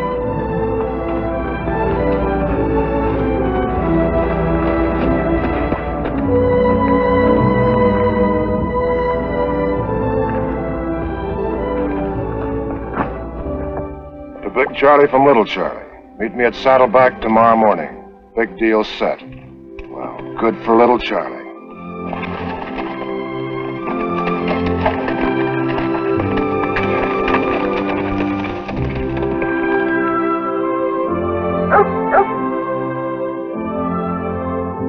Charlie will be showing up any minute now. I left a note for him to meet us here. I thought you were Charlie.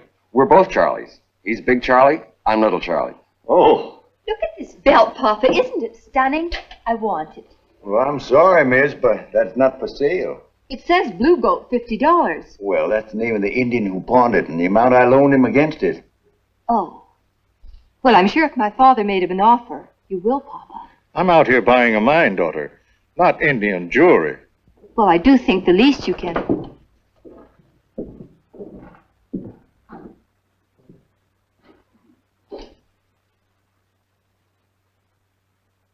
I got your message. I figured you would.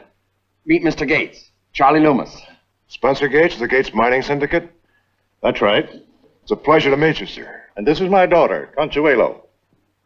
Also a pleasure. Thank you. The papers are all drawn up. All they need is your signature.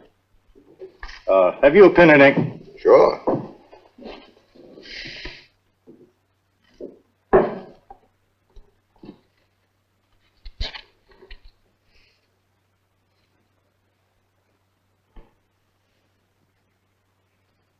There you are, Mr. Gates.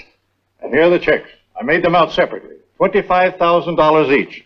To Charles Loomis and to Charles Porter. $25,000. Thank you, sir. Yes, thanks, Mr. Gates. And now what do you say if we ride out to my new mine and check up on a few things? Sure, I'd be glad to. First of all, will you please buy this belt for me? He told you it's not for sale, Consuelo. Well, if the young lady would like to leave her name and address and Blue Goat don't claim it in a couple of years, why... A couple of years? I want it now. Does that belong to Blue Goat? Yeah. Well, it doesn't anymore. It's yours, Miss Gates. Mine? Blue Goat will part with it if I say so. He owes me money, too. You're wonderful. Now I know why they call you Big Charlie. Shall we go? Oh, sure.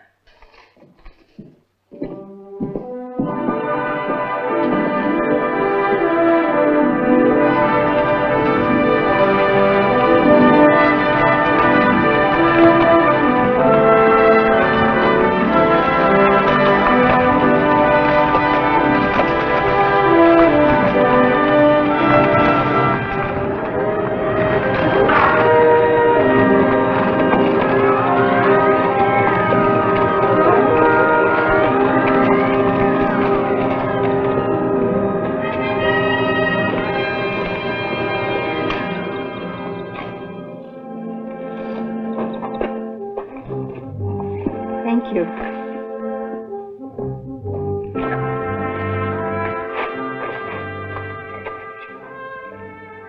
Don't I get a lamp? You wait outside. But I want to see the mine. And put a jinx on it? Nothing doing. It's supposed to be bad luck for a woman to enter a mine. You don't believe that, do you? Well, I do believe you get your clothes dirty, ma'am. Oh, all right.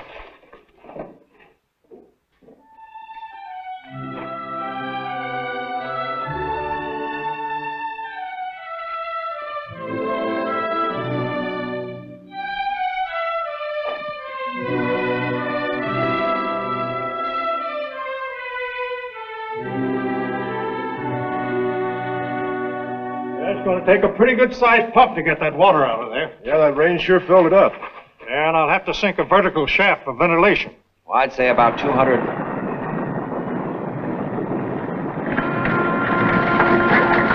Rock slide! Consuelo, look out! Rock slide!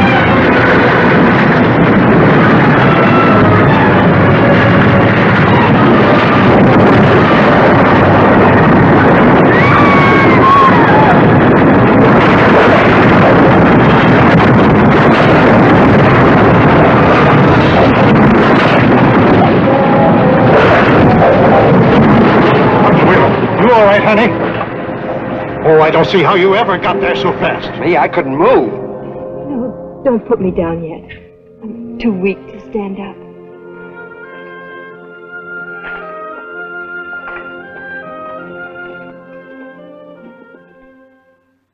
He's just the kind of a man you need in your company. He knows mining, certainly. And he's a go-getter, thinks and acts fast. But nothing stand in his way. He'd be invaluable to you. It couldn't be you want him for yourself. Of course I do. Buy him for me, Papa. Please. All right, honey.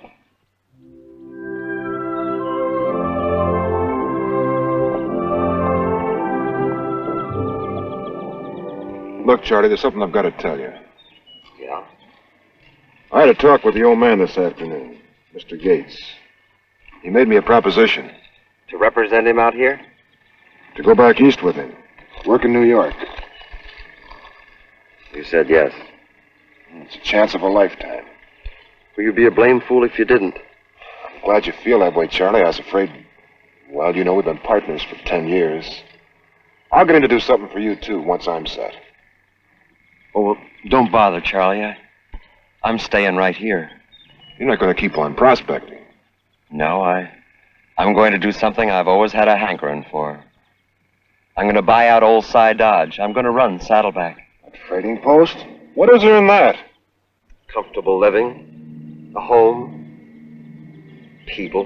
But it won't lead anywhere. Well, I don't want to go anywhere.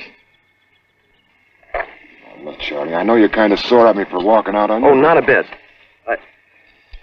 I expected it. You're much too big a guy to be willing to spend the rest of your life in the desert. You're darn tootin'. Me? Or... I'm little, Charlie. I belong here. Haven't you got any ambition? I don't want the world, if that's what you mean. Well, I do. And I'm out to get my share of it. I'm going back east with Spencer Gates. Learn all there is to know about big business. Make myself indispensable to him. Marry his daughter. If she'll have me. She could do a lot worse. Well, I hope it all works out as you say, Charlie. It will. Nothing's going to stop me.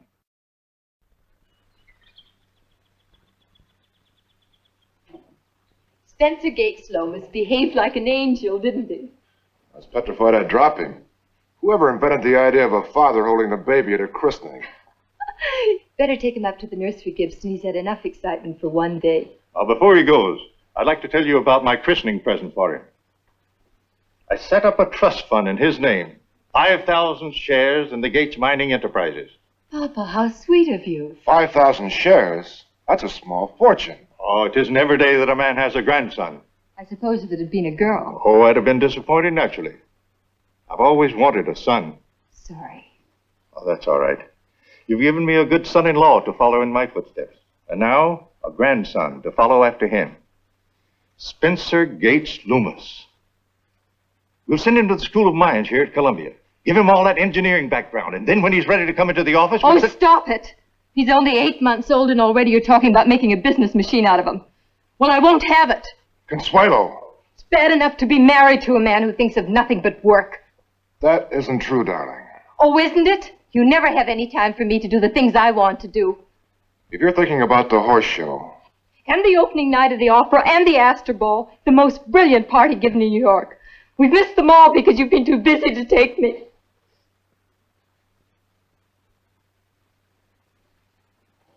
Listen, my dear. Your husband is one of the ablest young men in this country. Right on the threshold of a tremendous career. You've got to make a few sacrifices for his sake. Go along with him. Later it'll be easier, darling. Right now, these are the years that count. If you can just bear with me. Of course, I'm a selfish little beast. Forgive me.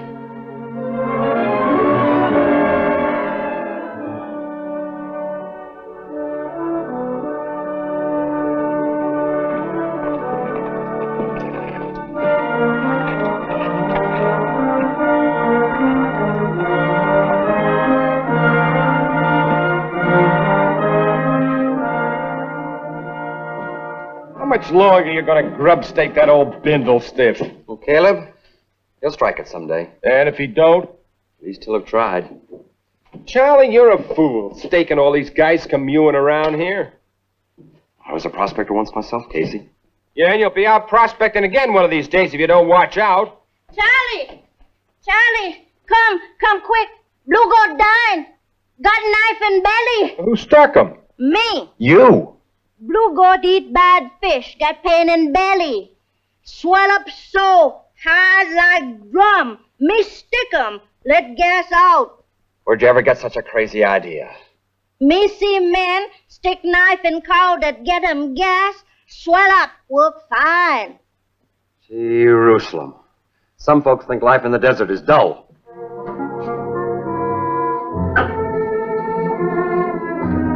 Hey, are you closing up shop? You heard what she said. We can't let Blue Goat die. But this is Saturday night, Charlie. The best spending night. All the customers will be coming around. They'll just have to wait. Now, look, you don't have to be the great white father. You're a storekeeper. You should stay in the store and be... I told the undertaker to send a second carriage full of flowers to the hospital. That was very thoughtful of you.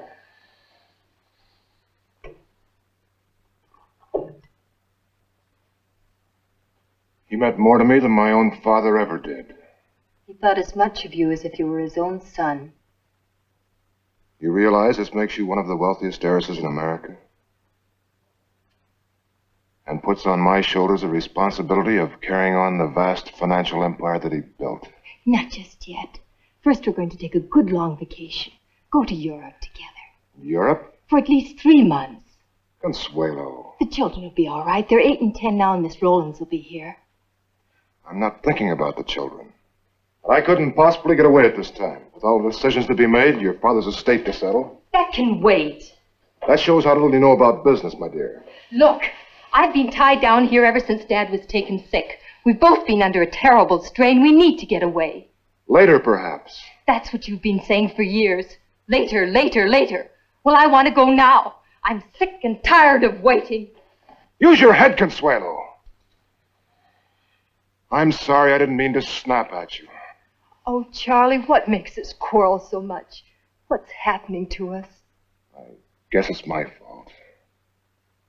Perhaps we should be apart for a little while. Perhaps I should go to Europe anyway. Why don't you? And I'll join you later if I find I can.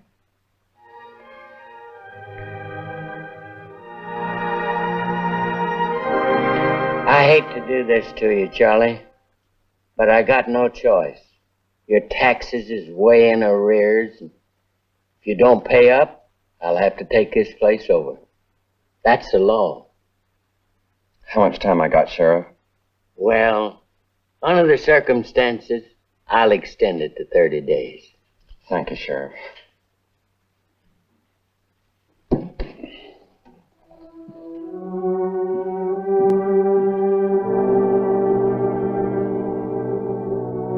Going at 1,500. Do I hear any more bids? This is just the building, mind you. The stock will all be auctioned off separately. Come on, fellers. How about you, Josh? You're not gonna let this go for 1,500. Come on. Going once. Going twice. Sold to Mr. Sam Tobin for 1,500. And what a buy.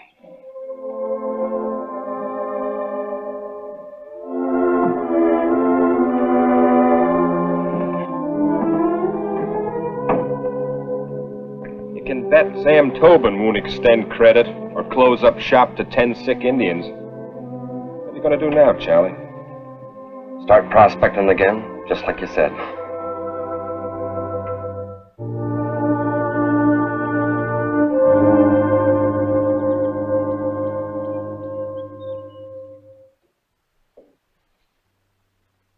Why, Charles, I thought you were dining at the club with the board of directors. It had to be postponed. Consuelo, what's the meaning of this?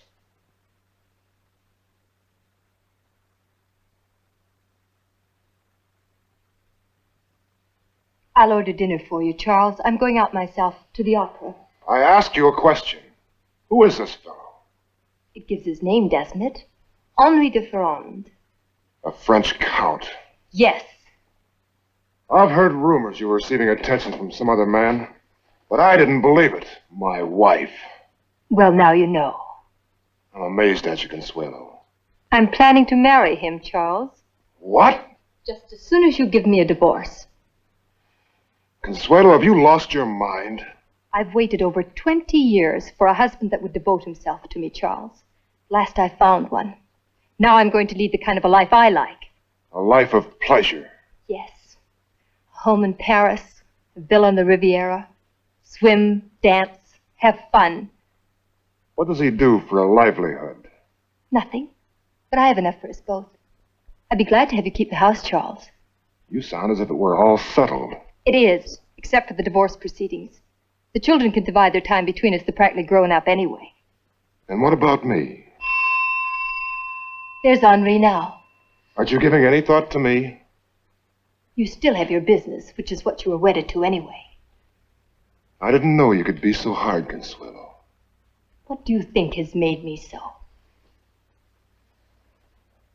Goodbye, Charles.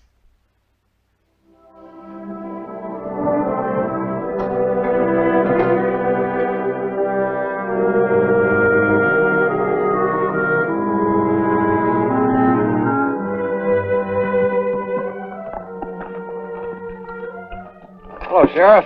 Charlie, I was hoping I'd run into some prospector. Can you give me a hand? Doing what? Feller dead in a shack up yonder. I found him when I stopped just now for water. Murdered? No, he's an old guy. Heat stroke, most likely. Been dead several days. Want me to help you bury him? If I can borrow your shovel, the only one in the shack's got a broken handle. Sure, I'd be glad to. You lead the way, I'll follow you. Oh, that's mighty good of you, Charlie. Sure, I ain't no hurry. I'm not going nowhere in particular.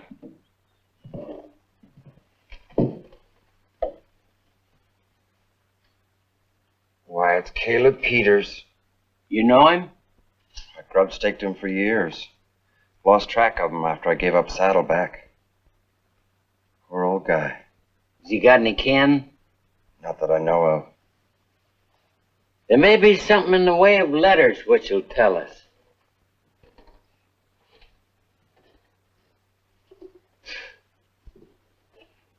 Here we are.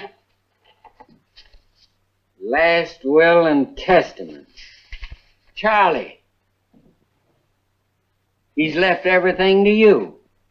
All of his debts. To Charlie Porter, my good friend and staker. Here's his bank book. 150, 425, 190, 100. Where'd he get it all? Little stracks here and there. Oh, Caleb, I always knew you was honest. That you'd pay me back someday. Too bad it come too late to save Saddleback for you. Oh, it ain't too late to buy her back again. And that's exactly what I aim to do. Now, if it don't fit, you can tell her to bring it back after Christmas and get the right size. Thanks, Charlie. Oh, you spending Christmas alone? Yep, right here. You know, Charlie, you should get married. Oh, shucks, I'm too old. Every man needs a partner. I've had the only partner I reckon I'll ever have. Big Charlie. Yeah. It's been all of 28 years now. Funny. Still kind of miss the old son of a gun. Well, Merry Christmas to you. Yes, Merry Christmas, Casey.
Hello, Dad.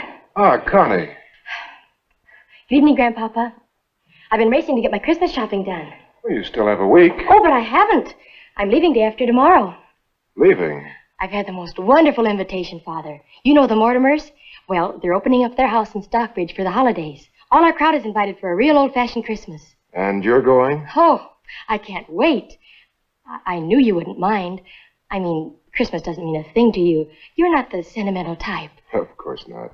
Your brother will be disappointed, though, to come home and not find you here. Oh, Gates. He'll be so busy stepping out with all his baby dolls, he'll never even notice.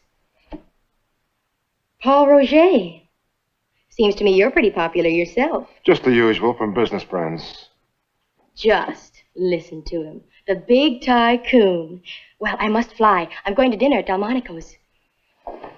Oh, by the way, I'm so terribly broke.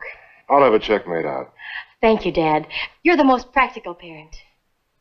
I adore you.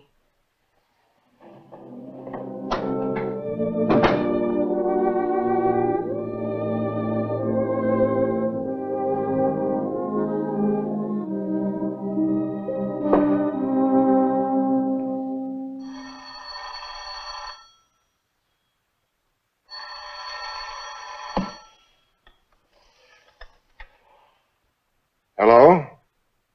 Yes? Yes, it's Mr. Charles Loomis. Yes, of course, put him on. Hello, Gates. How are you? You're going where? Paris? I know your mother would like to have you with her over there. That's a pretty expensive trip for a couple. Oh, she cabled you the passage money. Sure. Oh, I understand. A Merry Christmas to you, too. And give my regards to Paris.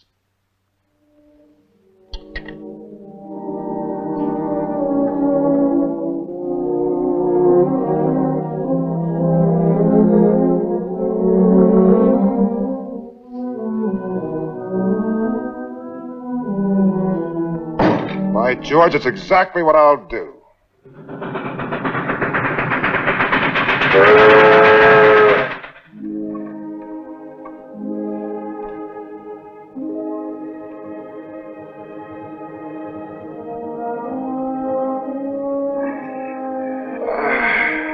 Best Christmas dinner I ever ate.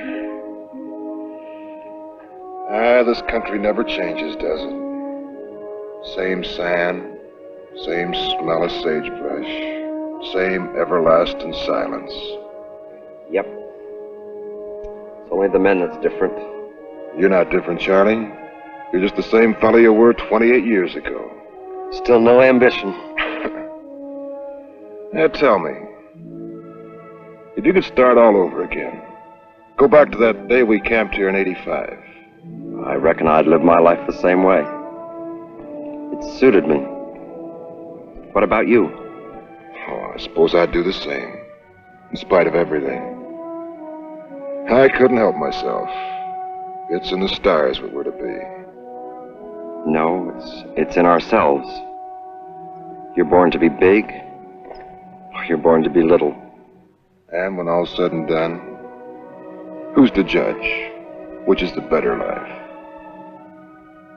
Maybe you can answer that question now you've seen the story. Big Charlie or Little Charlie? Which is the better life? Material success or inner satisfaction?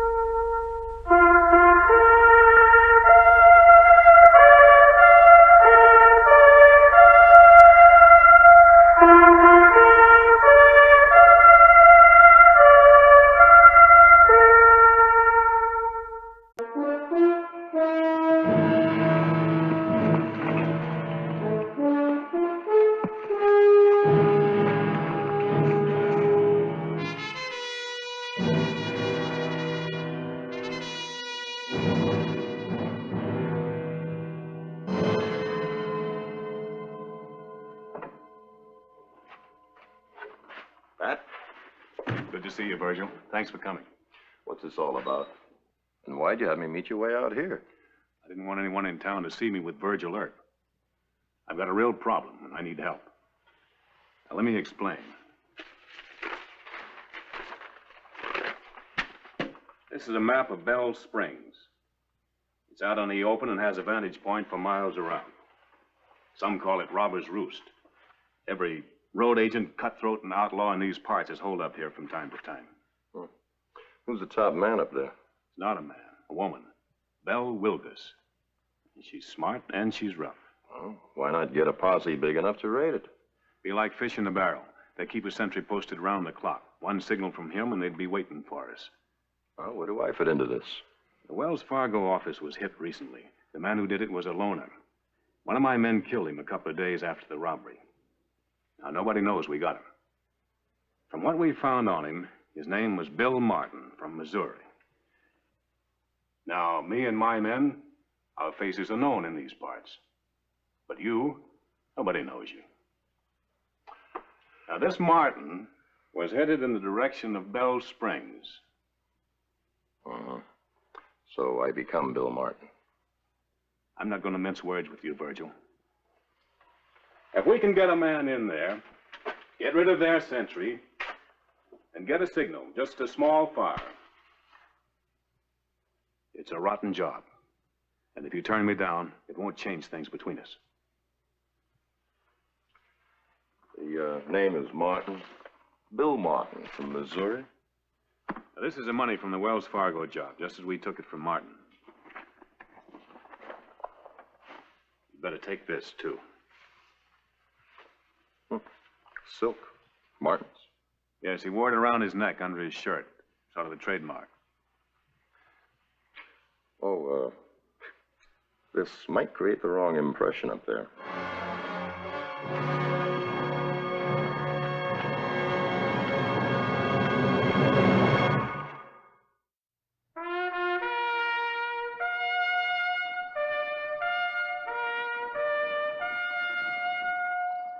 Death Valley Days. Howdy, folks. I'm the Old Ranger. The name of Wyatt Earp has become immortal, but not enough has been said about his brother Virgil. Virgil was a dedicated lawman, and some say twice the man Wyatt was. In 1879 in Arizona Territory, Virgil Earp undertook an extremely dangerous mission when he stood trial at Bell Springs.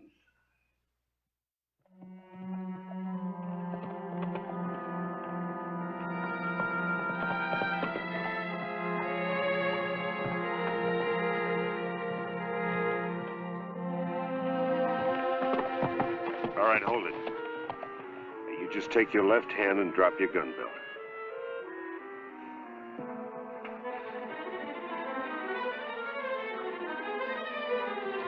You just sit still, mister. I'll put a slug right through your head.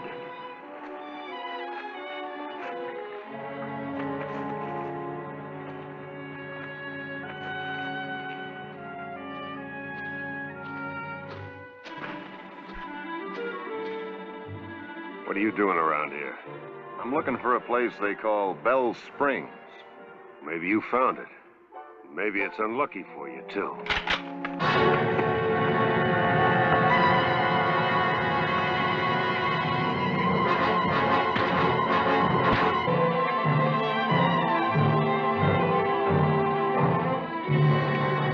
Get up. Now you're gonna invite me in? Just what are you and who are you, mister? Well, the name's Bill Martin, ma'am. You see, I had a little business with the Wells Fargo people in Tombstone. You done that Wells Fargo job? That's right, ma'am. You're awful polite for a hard case, mister. Well, back in Missouri, that's where I'm from, my ma always learned me to be real respectful to ladies. That's a fact, ma'am. He pushed his way in here. I don't want him around. We got enough filth in the house already. We don't need any more. I'll handle this, Pa, and I don't care what you want, Grady. I'm running this house. And get back on the rocks. You're still on duty. Now get. And you too, Lester. We need water in the kitchen. Nobody pushes me around. I said get! I'll settle with you later. Me and my brother Grady, we always like or don't like the same things. So you're from Missouri, huh? I spent some time around there myself. Where in Missouri? Well, the Southwest. Little town called Carthage. You know it, Judd? No. Judd? Well, you gotta be Judd Walker. That's right, son. You know, you look kind of familiar. How come you know me? There ain't a leather pusher this side of the Mississippi hasn't heard of Judd Walker. Well, you've been chasing the law a long time. What do you think, Judd? I heard about that Wells Fargo job before I rode in here. They say the fellow that done it wore a fancy silk handkerchief around his neck. He ain't got one. Well, I like to wear it under my shirt. The silk feels real good next to my skin.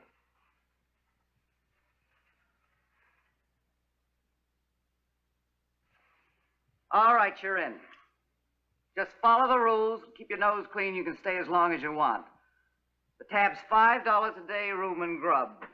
Thank you, ma'am. You can bunk with Judd here if he's a mind to. Sure. That'll be $35 cash on the barrelhead. In advance. Yes, ma'am. And don't go flashing that roll around in front of my boarders. It's not exactly an honest group we got here, and I don't want no trouble. We don't tolerate fights, fists or guns. Yes, ma'am. Judd, you seen Janet? About an hour ago, out at the barn with Chad.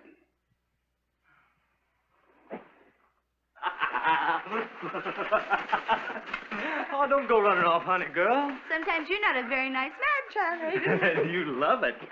Leave her alone. You leave her alone. I don't want your kind near my daughter. What do you mean, my kind? You're dirt. Nothing but dirt. Now, look, you... That'll be enough. Me and Chad, we were just talking. Ma, I'm just about 18. Would you tell Papa... What are you doing here? Janet, I'm sorry.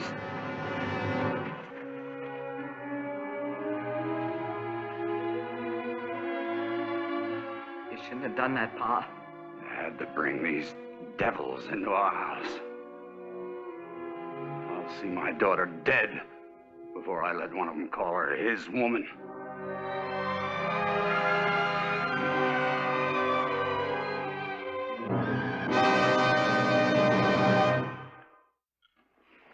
More coffee? Thanks. Janet. Janet, did you tell Pa supper's gonna get cold? He said he wasn't hungry, so I just left it at that. You know something, mister? You don't look like what you're supposed to be. No? Well, what am I supposed to be? That's what I'm trying to figure out. No. Faces have got a way of lying to you about what a man is inside. Now, you take a face like Chad's there. Handsome as all get out. You never think that pretty boy was a killer. Fact is, Chad likes killing. Lester, Ma said for you to go relieve your brother so he can eat and we can get the dishes done. And Chad, you go out and chop the wood for tomorrow. And Bill, you can help me in the kitchen. Lester, I ain't at all sleepy. Tell you, I'll take the night watch and relieve your brother for you. You ain't doing nothing for me.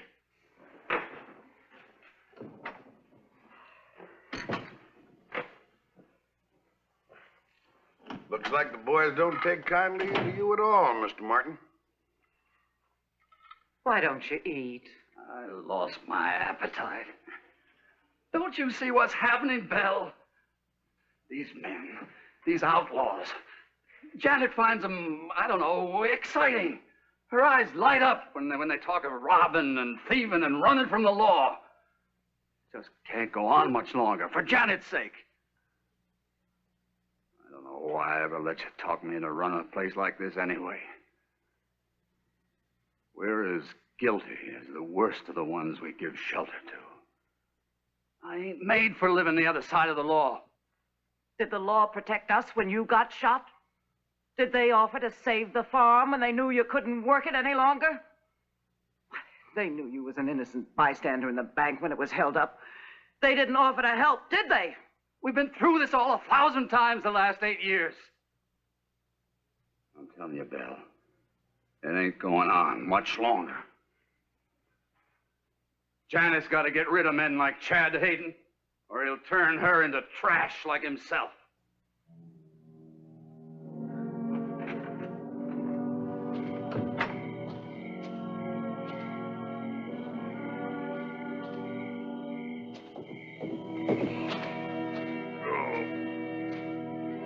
I'm getting tired.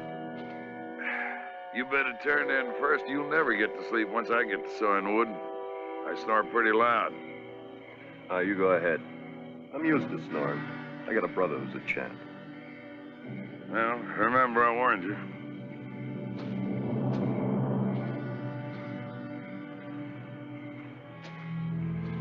Nice night. Yeah. Thought you'd be in bed by now. In a minute. The full moon tonight. They say it makes the coyotes restless. Maybe it's the moon. And then again, maybe it's something else. Bill? Now, look, Janet.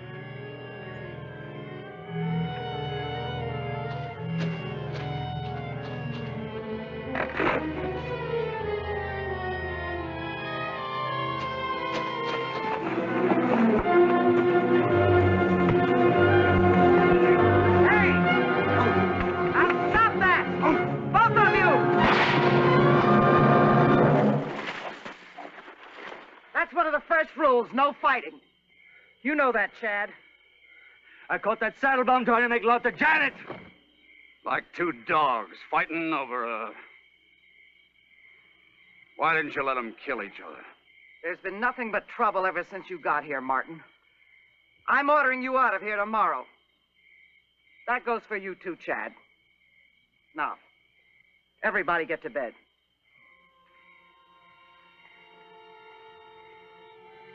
You get in the house, Janet. Mom! Get! I'm going to finish my smoke.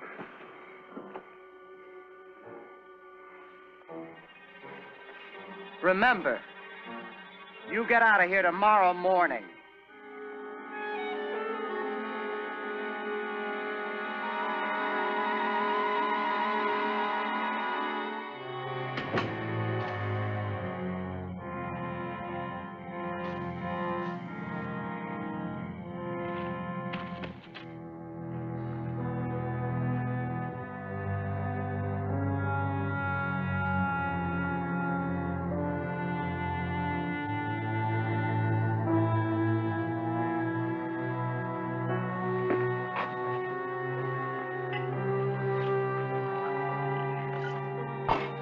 Take this coffee out to Lester. He fell asleep the last time he was on late watch.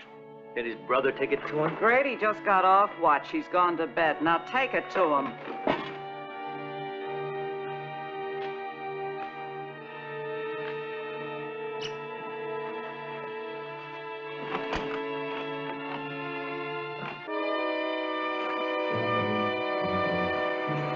Who's that? That you, Grady?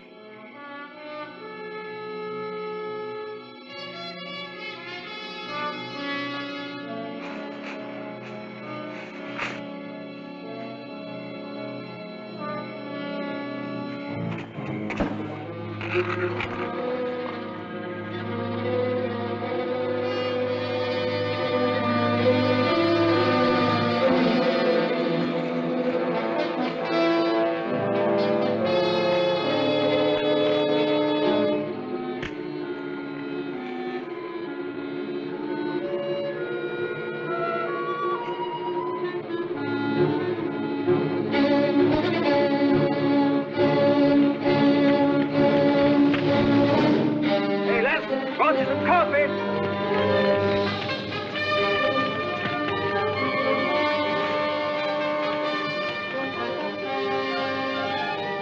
Les.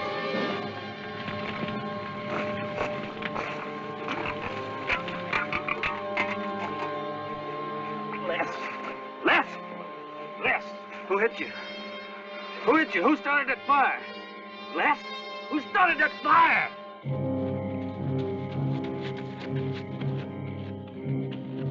One of the men thought he saw a signal fire coming from Bell Springs, but he couldn't be sure. Get 3 horses just in case. A fire. Then somebody tried to signal. I think I got it put out before it got big enough to be seen from a distance. And Lester? He's gonna be nursing a knot on his head for a couple of days. Well, maybe that'll keep him awake. A signal. Look, you round up the rest of them. We're gonna have us a prairie dog court.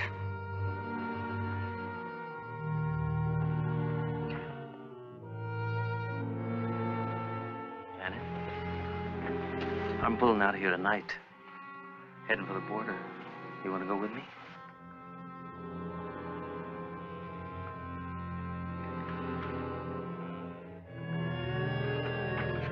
Mexico? Me?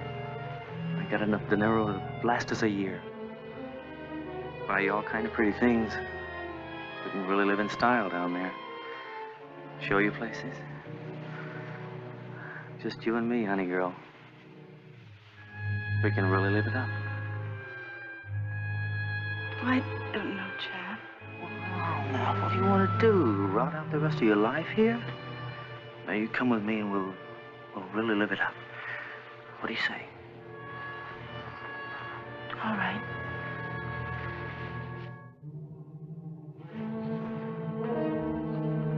Now get dressed, throw some things in the bag, and we'll slip out of here later on tonight.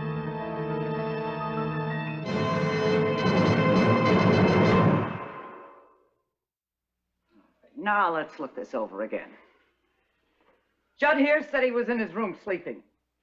Grady claims he was in his room, too.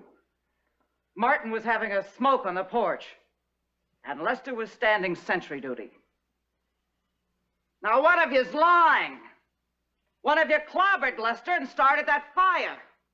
How can you prove that you were out on the porch, Martin? I had 3 witnesses. Chad, Belle, and Janet. That's right. You keep out of this, Janet. How do we know you were in your room? Or Judd either, for that matter. Are you accusing me of something? You watch your tongue, son. No, you hold it, both of you. Where's the old man? What about him? He never did like any of us. He's in his room. He hasn't been feeling good. There's a fat price on all of our heads. We'd make a nice big haul, wouldn't we, Grady? Oh, boy, you lousy. All right, both of you, stop it. Grady, you're a glutton for punishment. I told you I don't want no violence. I warned you once before, Martin. I've had a belly full of these misfits. As far as that goes, it would have been a lot easier for Grady to do it while his brother was on sentry duty. He could have planned it for the reward on all of us. As a matter of fact, did anyone see you go into your room? No. Judd was in his room. I heard him snoring. Chad was in the living room because I sent him with a coffee for Lester. But I didn't check up on you, Grady. All gone loco or something? Do you think I'd pistol butt my own brother? How'd you know he was hit with a pistol? Yeah, Grady. How'd you know that? I just figured it, that's all. Come to think of it, it'd been just as easy for Chad to do it when he brought the coffee to Lester. That's right. That's it, man. Let's ride. I know who started that fire. You did it, Martin. You see? You see? Shut up. Go ahead, Judd. I've been looking through that there atlas. There ain't no Carthage, Missouri. You're out of your mind. It's at the tip of the state. Let me see that book. You just stay put. Have a look, Belle.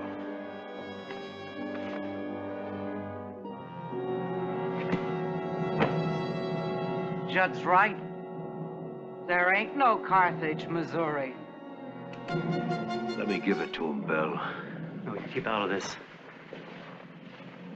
There's an art to killing. You gotta know how. Ain't that right, Martin? Ma! Look!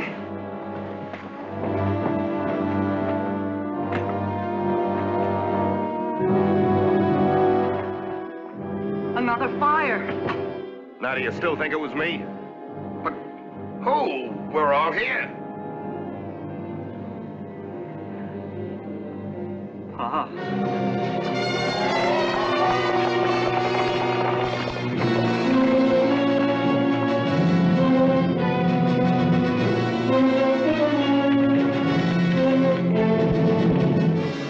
Get those rifles. Take your positions. Janet, let's get out of here. Janet! You're not going anywhere. Why not? I'm old enough to make my own life, and I'm going with Chad, and you're not going to stop me. I was right. He saw it, and I didn't. All this, it's my fault. Pa said he'd see you dead before you became their woman. That's why Pa did it. Come on, Janet. Drop it. Both of you.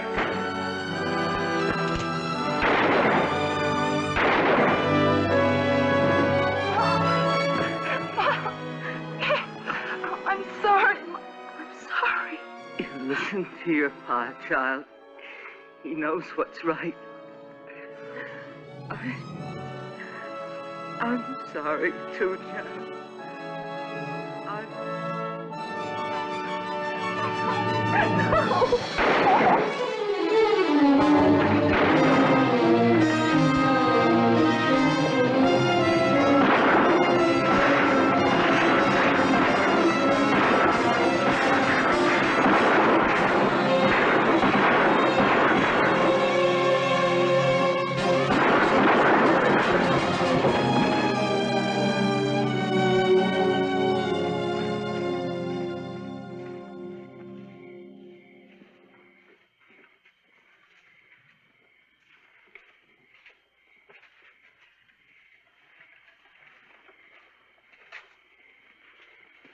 Marshal,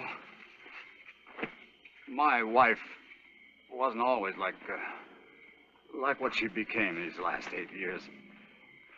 It all started with the bank holdup, and we lost the farm. Janet's told us all about it. I'm sure we can do something to help you get started again. Oh, no. It's too late. Belle's gone. Well, what about Janet? She needs you. Do you, Janet? Do you need me? I need you, Pa.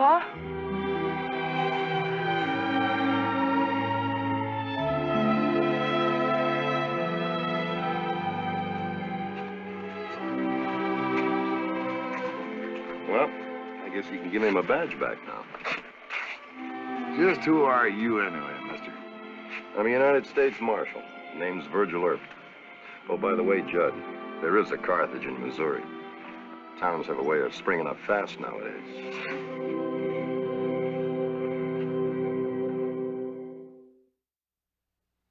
The story which you have just seen was taken from the records of the famous Earp family, which are in possession of Mr. Hobart Earp of Ontario, California. Thank you. It was my pleasure to have Death Valley Days tell the story of my cousin Virgil. And it was exactly as he told it. Thank you, Mr. Earp, for giving us another true Death Valley Days.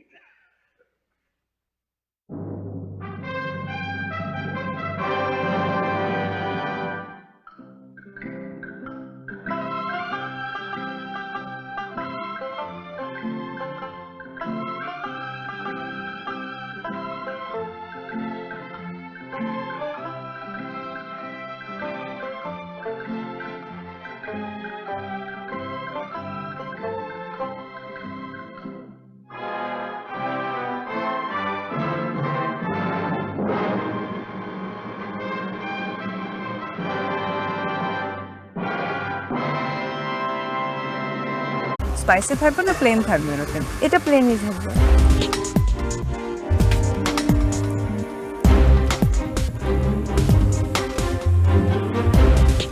আমি আজকে করছি সিচিলিয়ান paper beef, বক চোই আর homemade noodles ramen. Almost আমার ডান হয়ে গেছে। আমি এখন ব্রোডটা বানাচ্ছি রামেনের।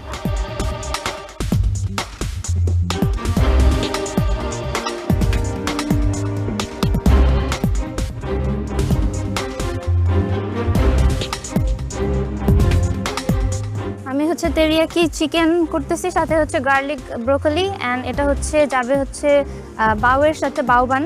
সো আমার সব কিছু অলমোস্ট মানে প্রিপারেশন রেডি, এখন জাস্ট এটা হয়ে গেলে প্লেটিং করব।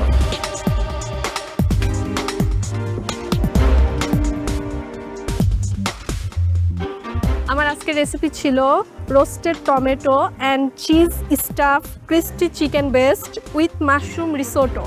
আমার অলরেডি মাশরুম রিসোটো করা কমপ্লিট। আমি এখন হচ্ছে roasted tomato and cheese stuff crispy chicken বেস্টের একবার হচ্ছে শ্যালো ফ্রাই করে নিয়েছি, আমি আরেকবার ফ্রাই করব ক্রিস্পি আনার জন্য।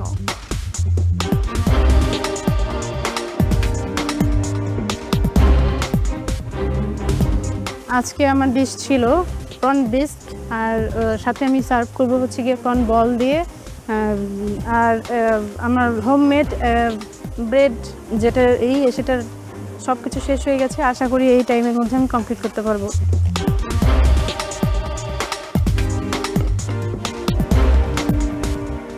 আজকে আমার রেসিপি হচ্ছে একটা টুইস্টেড রেসিপি, যেটা হচ্ছে dark chocolate and chilli mustard. With হচ্ছে গিয়ে strawberry coulis and caramelise popcorn on top. আর আমার টার্টটা হবে হচ্ছে গিয়ে cocoa tart. Tart shell baking চলছে, মুড ফ্রিজিংয়ে আছে, ক্যারামেল সস আর স্ট্রবেরি কোলিজটা হচ্ছে গিয়ে ইন প্রসেস।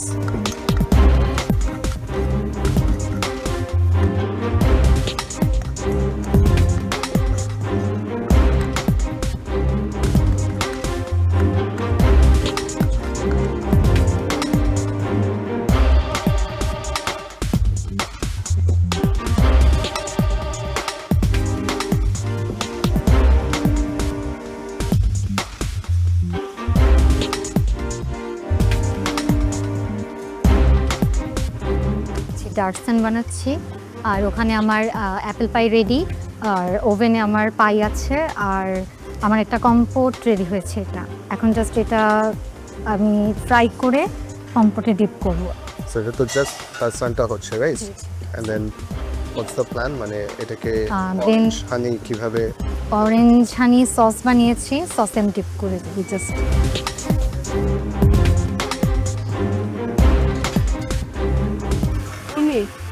কি বানাচ্ছেন? আমার ছিল আজকে চিকেন পাই, তো আমি ওটা প্রিপারেশন করতেছি, সাথে ম্যাশ পটেটো ছিল আর সতে পেয়ার।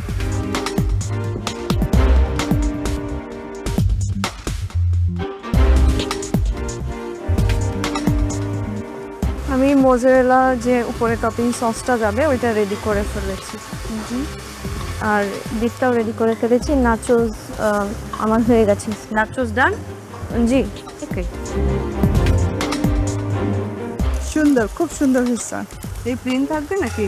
সস বানাবো কয়েকটা, আর এটা উপরে বিফের উপরে যাবে। স্পাইসি থাকবে না প্লেন থাকবে? এরকম এটা প্লেনই থাকবে।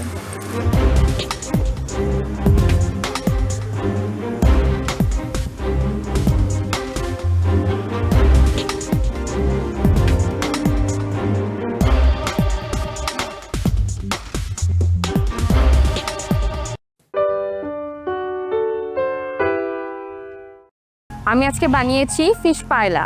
নিপা, আজকে আমাদের যে নামটা আছে ফিশ ফিউশন, সেই নামের সাথে আপনার রেসিপির কোনো মিল নেই।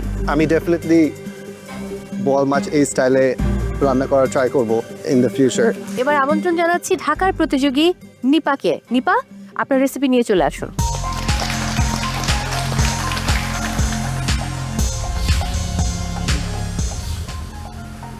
আমি আজকে বানিয়েছি ফিশ পায়লা। কি ফিশ ব্যবহার করেছো? আমি বোয়াল মাছটা ব্যবহার করেছি। ফিশ কোথায়? ফিশ ম্যাম আজ কোথায় আছে? ভিতরে? হ্যাঁ ম্যাম, এটা লেয়ার করেছেন?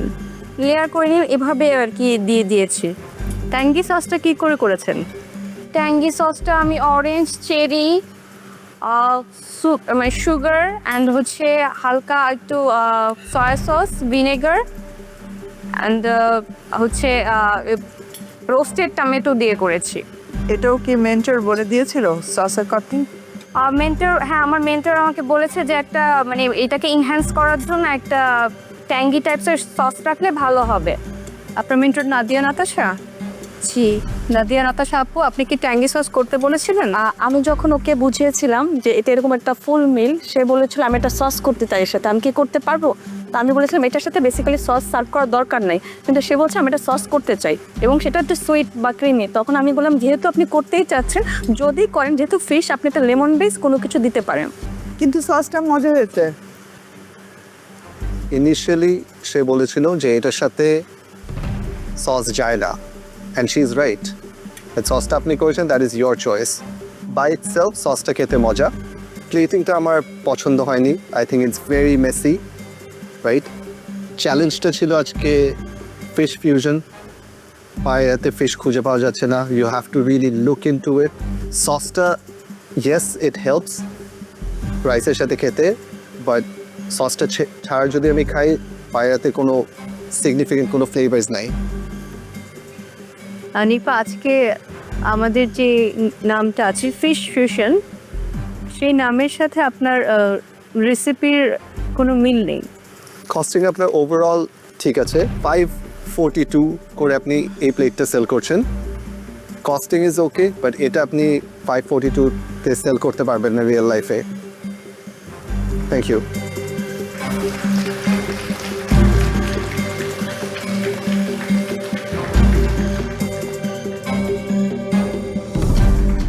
এবারে চট্টগ্রামের প্রতিযোগী উর্মি মাহবুব আপনার রেসিপি নিয়ে চলে আসুন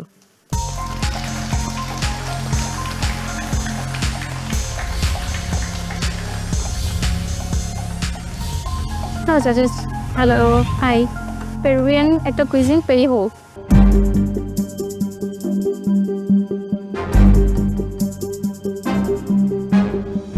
কি ফিশ এখানে ব্যবহার করে এখানে আমি বোয়াল ফিশটা ইউজ করেছি বোয়াল ফিশটাকে কিভাবে নিয়েছো ছোট কিউব কেটে করে নিয়েছিলাম কিউব কিউব করে একটু করে ফ্রাই করেছি প্রথমে কর্নফ্লাওয়ার দিয়ে দেন আমি আবার স্টুর সাথে আমি প্রথমে বোয়ালের যে স্কিনটা ছিল ওটা দিয়ে একটা স্টক করেছিলাম ওইটা দিয়ে আমি স্টুটা রান্না করেছি ফিশ স্টু আকারে যদি বলো তাহলে ভালো তবে বোয়ালের ফ্লেভারটা কিন্তু আছে খারাপ না খেতে ভালো আমি বলবো ভালো ছিল গুড ট্রাই থ্যাংক ইউ প্রথমত আমার কাছে মনে হচ্ছিল উনি কি ভোরে চিংড়ি মাছ উঠিয়ে নিয়ে আসছে চিংড়ি মাছ একটা কোনো অপশন ছিল না তারপর কারণ ফিশগুলো এত সুন্দর করে মনে হচ্ছিল যেখানে শ্রিম গোল গোল গোল গোল করে দেয়া তারপর যখন বোয়াল ফিশ বললেন আর এটা ফিউশন তখন একটু কনফিউজ ছিলাম যে এবার মনে হয় হালকা হলেও স্মেল পাবো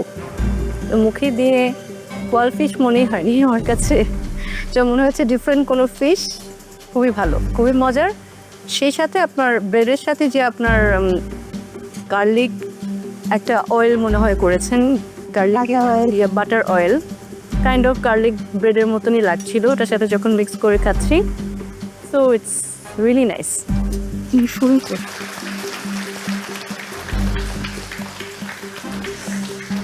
সিম্পল প্লেটিং অনেক নাইস কালার্স আপনি নিয়ে এসেছেন এই ডিশটাতে বোয়াল মাছ আমার অনেক প্রিয় বাট আমি কখনোই আগে এইভাবে করে খাইনি it's a different presentation different texture of বোয়াল মাছ আপনি নিয়ে এসেছেন আই থিঙ্ক বোয়াল মাছ আপনি যেভাবে করে কুক করেছেন দ্যাট ইজ পারফেক্ট সো আমি ডেফিনেটলি বোয়াল মাছ এই স্টাইলে রান্না করার ট্রাই করবো ইন দ্য ফিউচার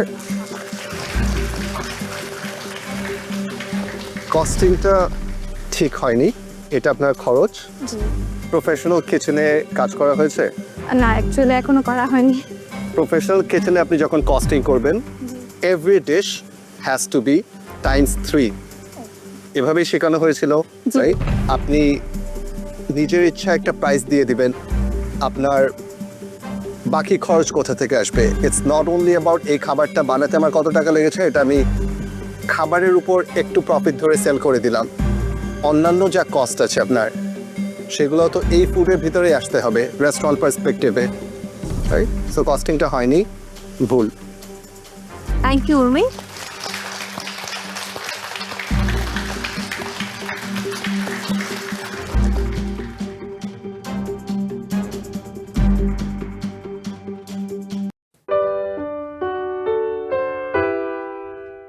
কালকে থেকে ভালো হবে স্যার আজকে ডু অর ডাই কিন্তু হ্যাঁ ইনশাআল্লাহ ভালো হবে আর মাত্র 5 মিনিটস বাকি আছে অনলি 5 মিনিটস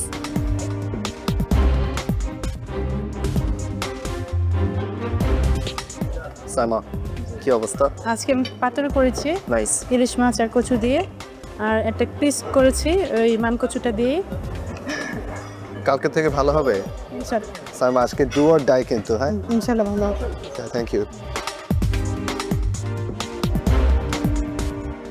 পার্টিসিপেন্টস আর মাত্র 10 মিনিট বাকি আছে এই 10 মিনিটের মধ্যে কুকিং কমপ্লিট করতে হবে কস্টিং কিচেন ক্লিনিং এবং প্লেটিং সো যত দ্রুত সম্ভব বাকি সবগুলো কাজ শেষ করুন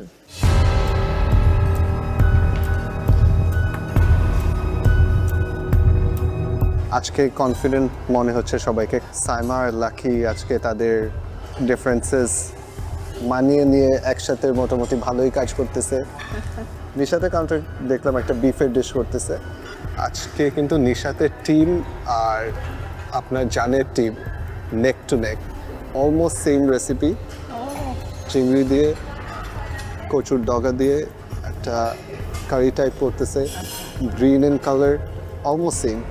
সো ভালোই একটা কম্পিটিশন হবে তাদের মধ্যে। সবাই কি মানে চিংড়ি নিয়ে খেলছে না? মোটামুটি চিংড়ি নেই।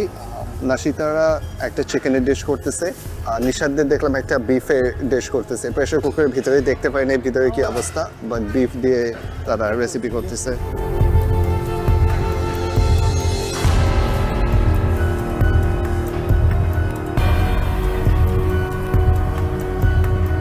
আর মাত্র 5 মিনিটস বাকি আছে, অনলি 5 মিনিটস। এই 5 মিনিটসের মধ্যে প্লেটিং কমপ্লিট করতে হবে, costing and kitchen cleaning. So হাতের সময় একেবারেই কম, please hurry up.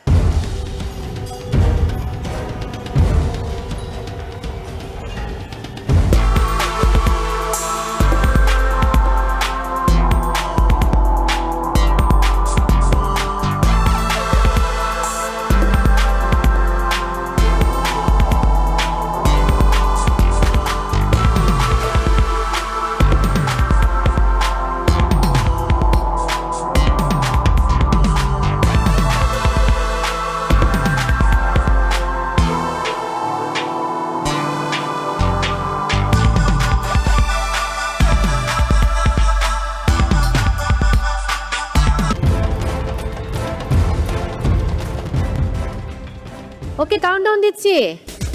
10, 9, 8, 7, 6, 5, 4, 3, 2, 1, 0 and time's up.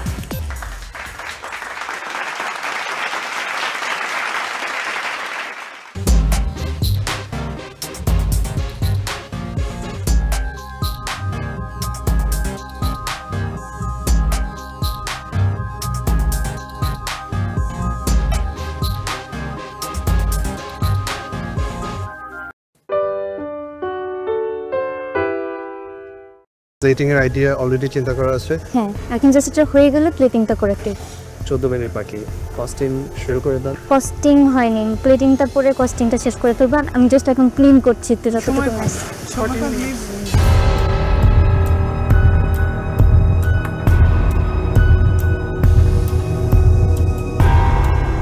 স্পেনের একটা রেসিপি করছি, এটার নাম হচ্ছে গিয়ে ফিশ পাইলা। এখন আমি এটাকে দমে দিচ্ছি, দেখ কি হয়। আজকে আমাদের পর্বের নাম হচ্ছে ফিশ ফিউশন। এটা আমার ভাগ্যে পড়েছে চাইনিজ। আমি আজকে আমার রেসিপির নাম হচ্ছে জাইউ। ফিশ দিয়ে, রুই ফিশ দিয়ে এটা করছি। আশা করছি টাইমের মধ্যে এটা কমপ্লিট করতে পারবো।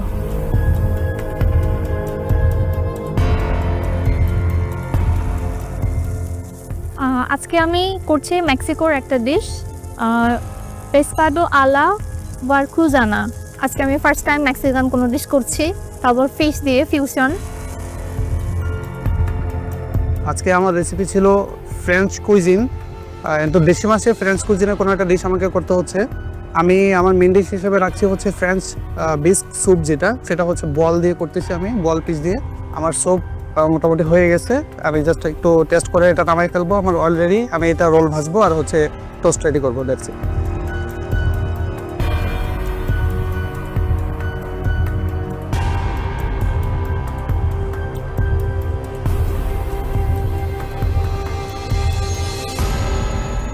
কি হচ্ছে জুয়ারিয়া? আমি ফিশ বেক করতে দিয়েছি ওভেনে, অ্যান্ড ফ্রাইড রাইস করছি সাইড ডিশ। আর আমার রেসিপির নাম হলো ওরাটা আল পার্টোসিও। 15 মিনিট বাকি আছে, হয়ে যাবে না? I hope so. With plating, costing and cleaning. Good luck. Thank you.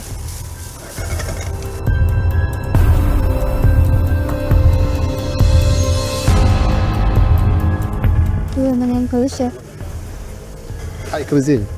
জি। দেখে বোঝা যাচ্ছে। We can smell the Thai flavors. আমার অলমোস্ট হয়ে গিয়েছে, স্টিমড ফিশ করছি আর সাথে হচ্ছে sticky rice. Very nice. Plating এর আইডিয়া অলরেডি চিন্তা করা আছে। হ্যাঁ, এখন জাস্ট এটা হয়ে গেলে প্লেটিংটা করে দিই। 14 মিনিট বাকি।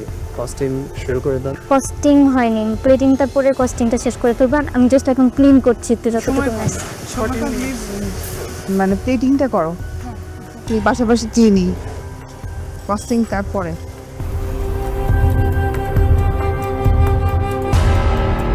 কি অবস্থা? জি আলহামদুলিল্লাহ ভালো। আজকে আমার মেক্সিকান ডিশ পেসকাডো আলা ভিরে ক্রুজানা। কি ফিশ নিয়েছো? আজকে আমি বোয়াল। বোয়াল? জি।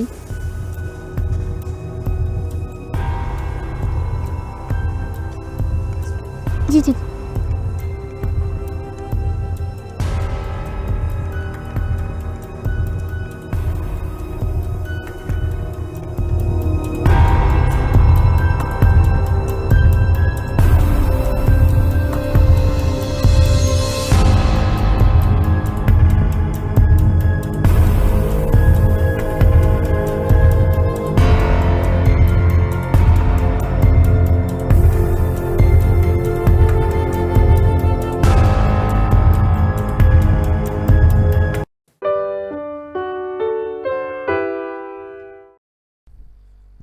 Bro Sunuk.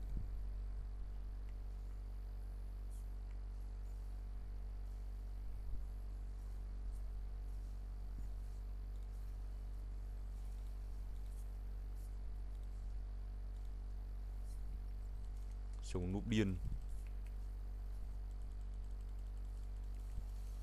Ô bre.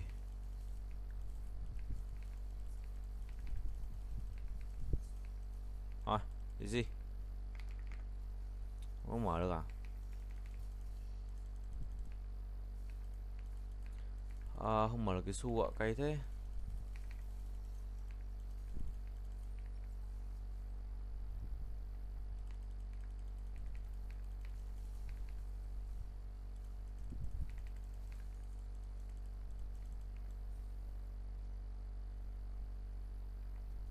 Kinh, ảnh khôn, ảnh khôn.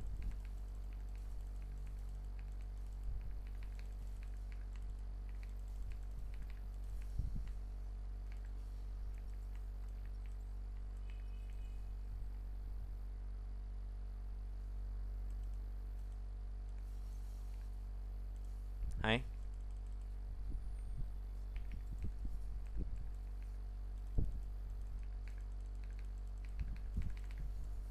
Xong là bắn mỗi thằng cái chết.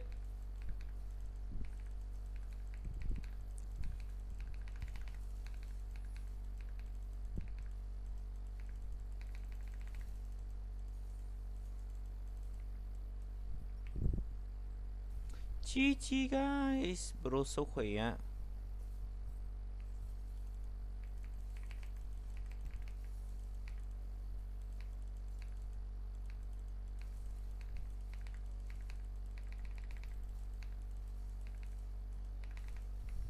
Ngu.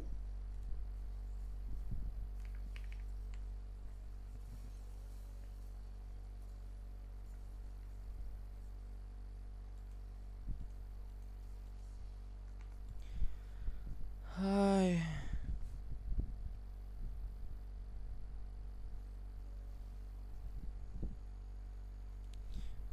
Ôi dồi ôi.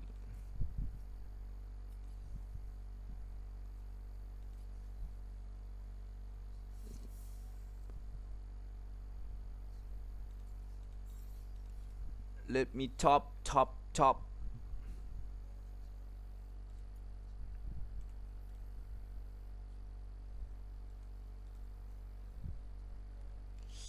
Nhận một cái này đi. Nhau lúc mai sau, có phải ngay lúc đầu anh vô chẳng chọn em đâu.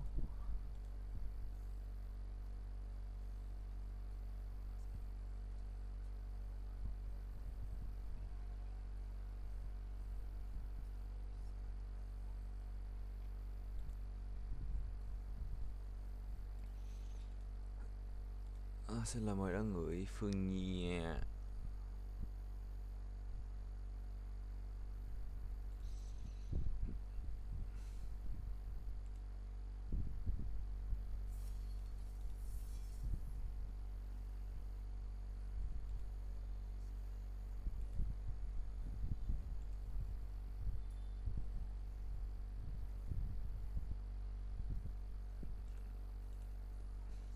Không buồn thú.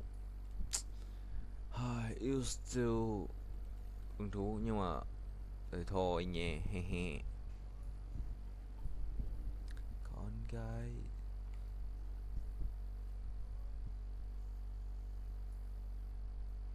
Smolder.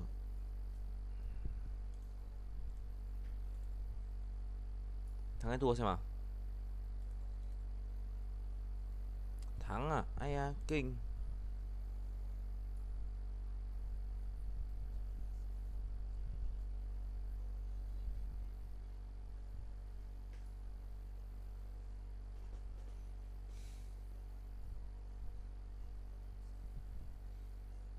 Làm gì để em đừng nghĩ em không quan trọng. Let's go farming.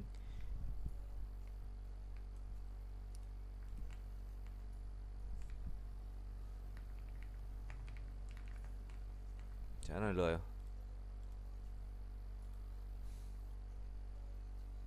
Đây rồi. Anemia về súp. Nồi exorcist. Đây rồi. Lúc mai sau có phải ngay lúc đầu.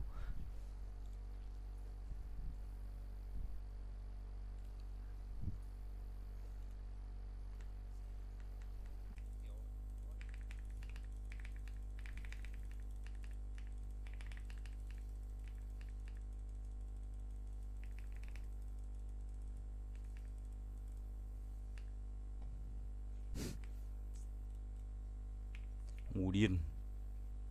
Xuống rồi.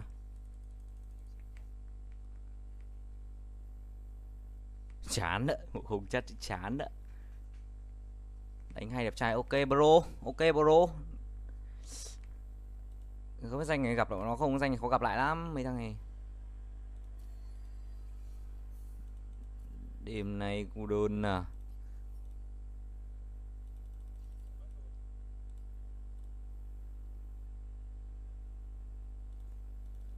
Này cô đơn mới là cái gì?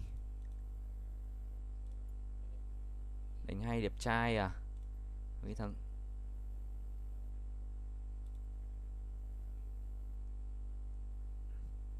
ui, đánh hay đẹp trai đi.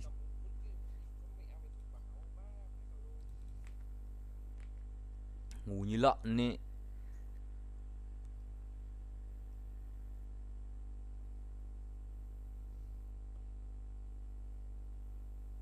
Như kiểu cái Master gì hắc họa này chém cực bon ấy. Di viên bội ước.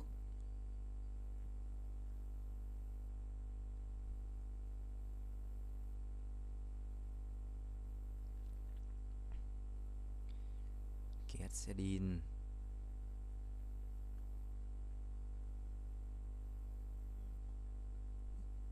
Camille, skin Camille trông rất bựa đấy.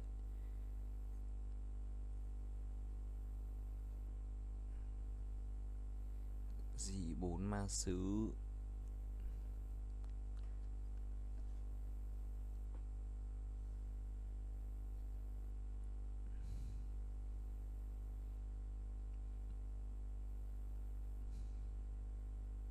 Hay là lấy cái nhiều set quá ta.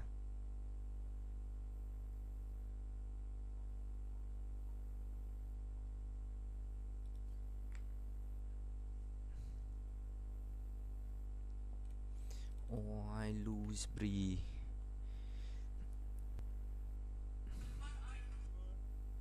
Chịu rồi.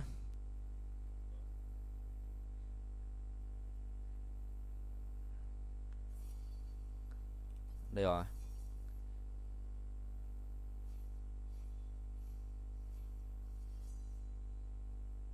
Cái gì support này?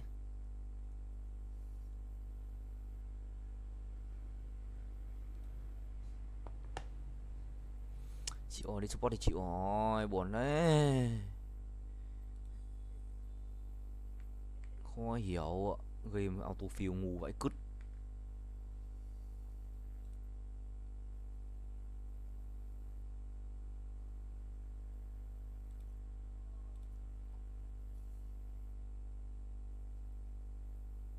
Ui, thế thằng kia chắc thằng Duy bên mình thằng kia cấm Serat kia hỏi chấm. Trông ngu vậy.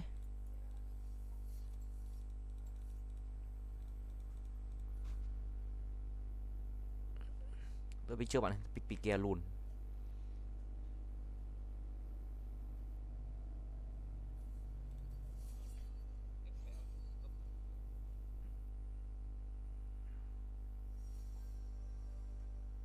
Bị kia đâu? Ô, bị kia lick thằng này đâu? Đây.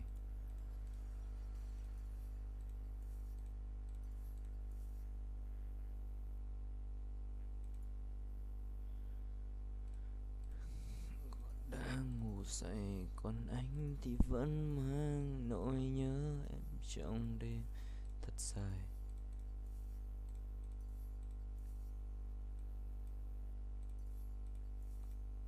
Thằng Vũ siêu linh nhìn đẹp hơn đấy nhở, chuẩn rồi. Con kia nhìn xấu quá.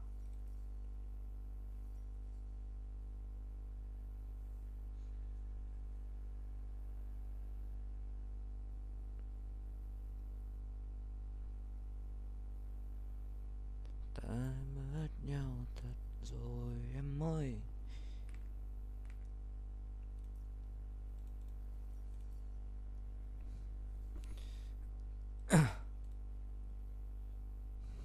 Làm miếng rau ha.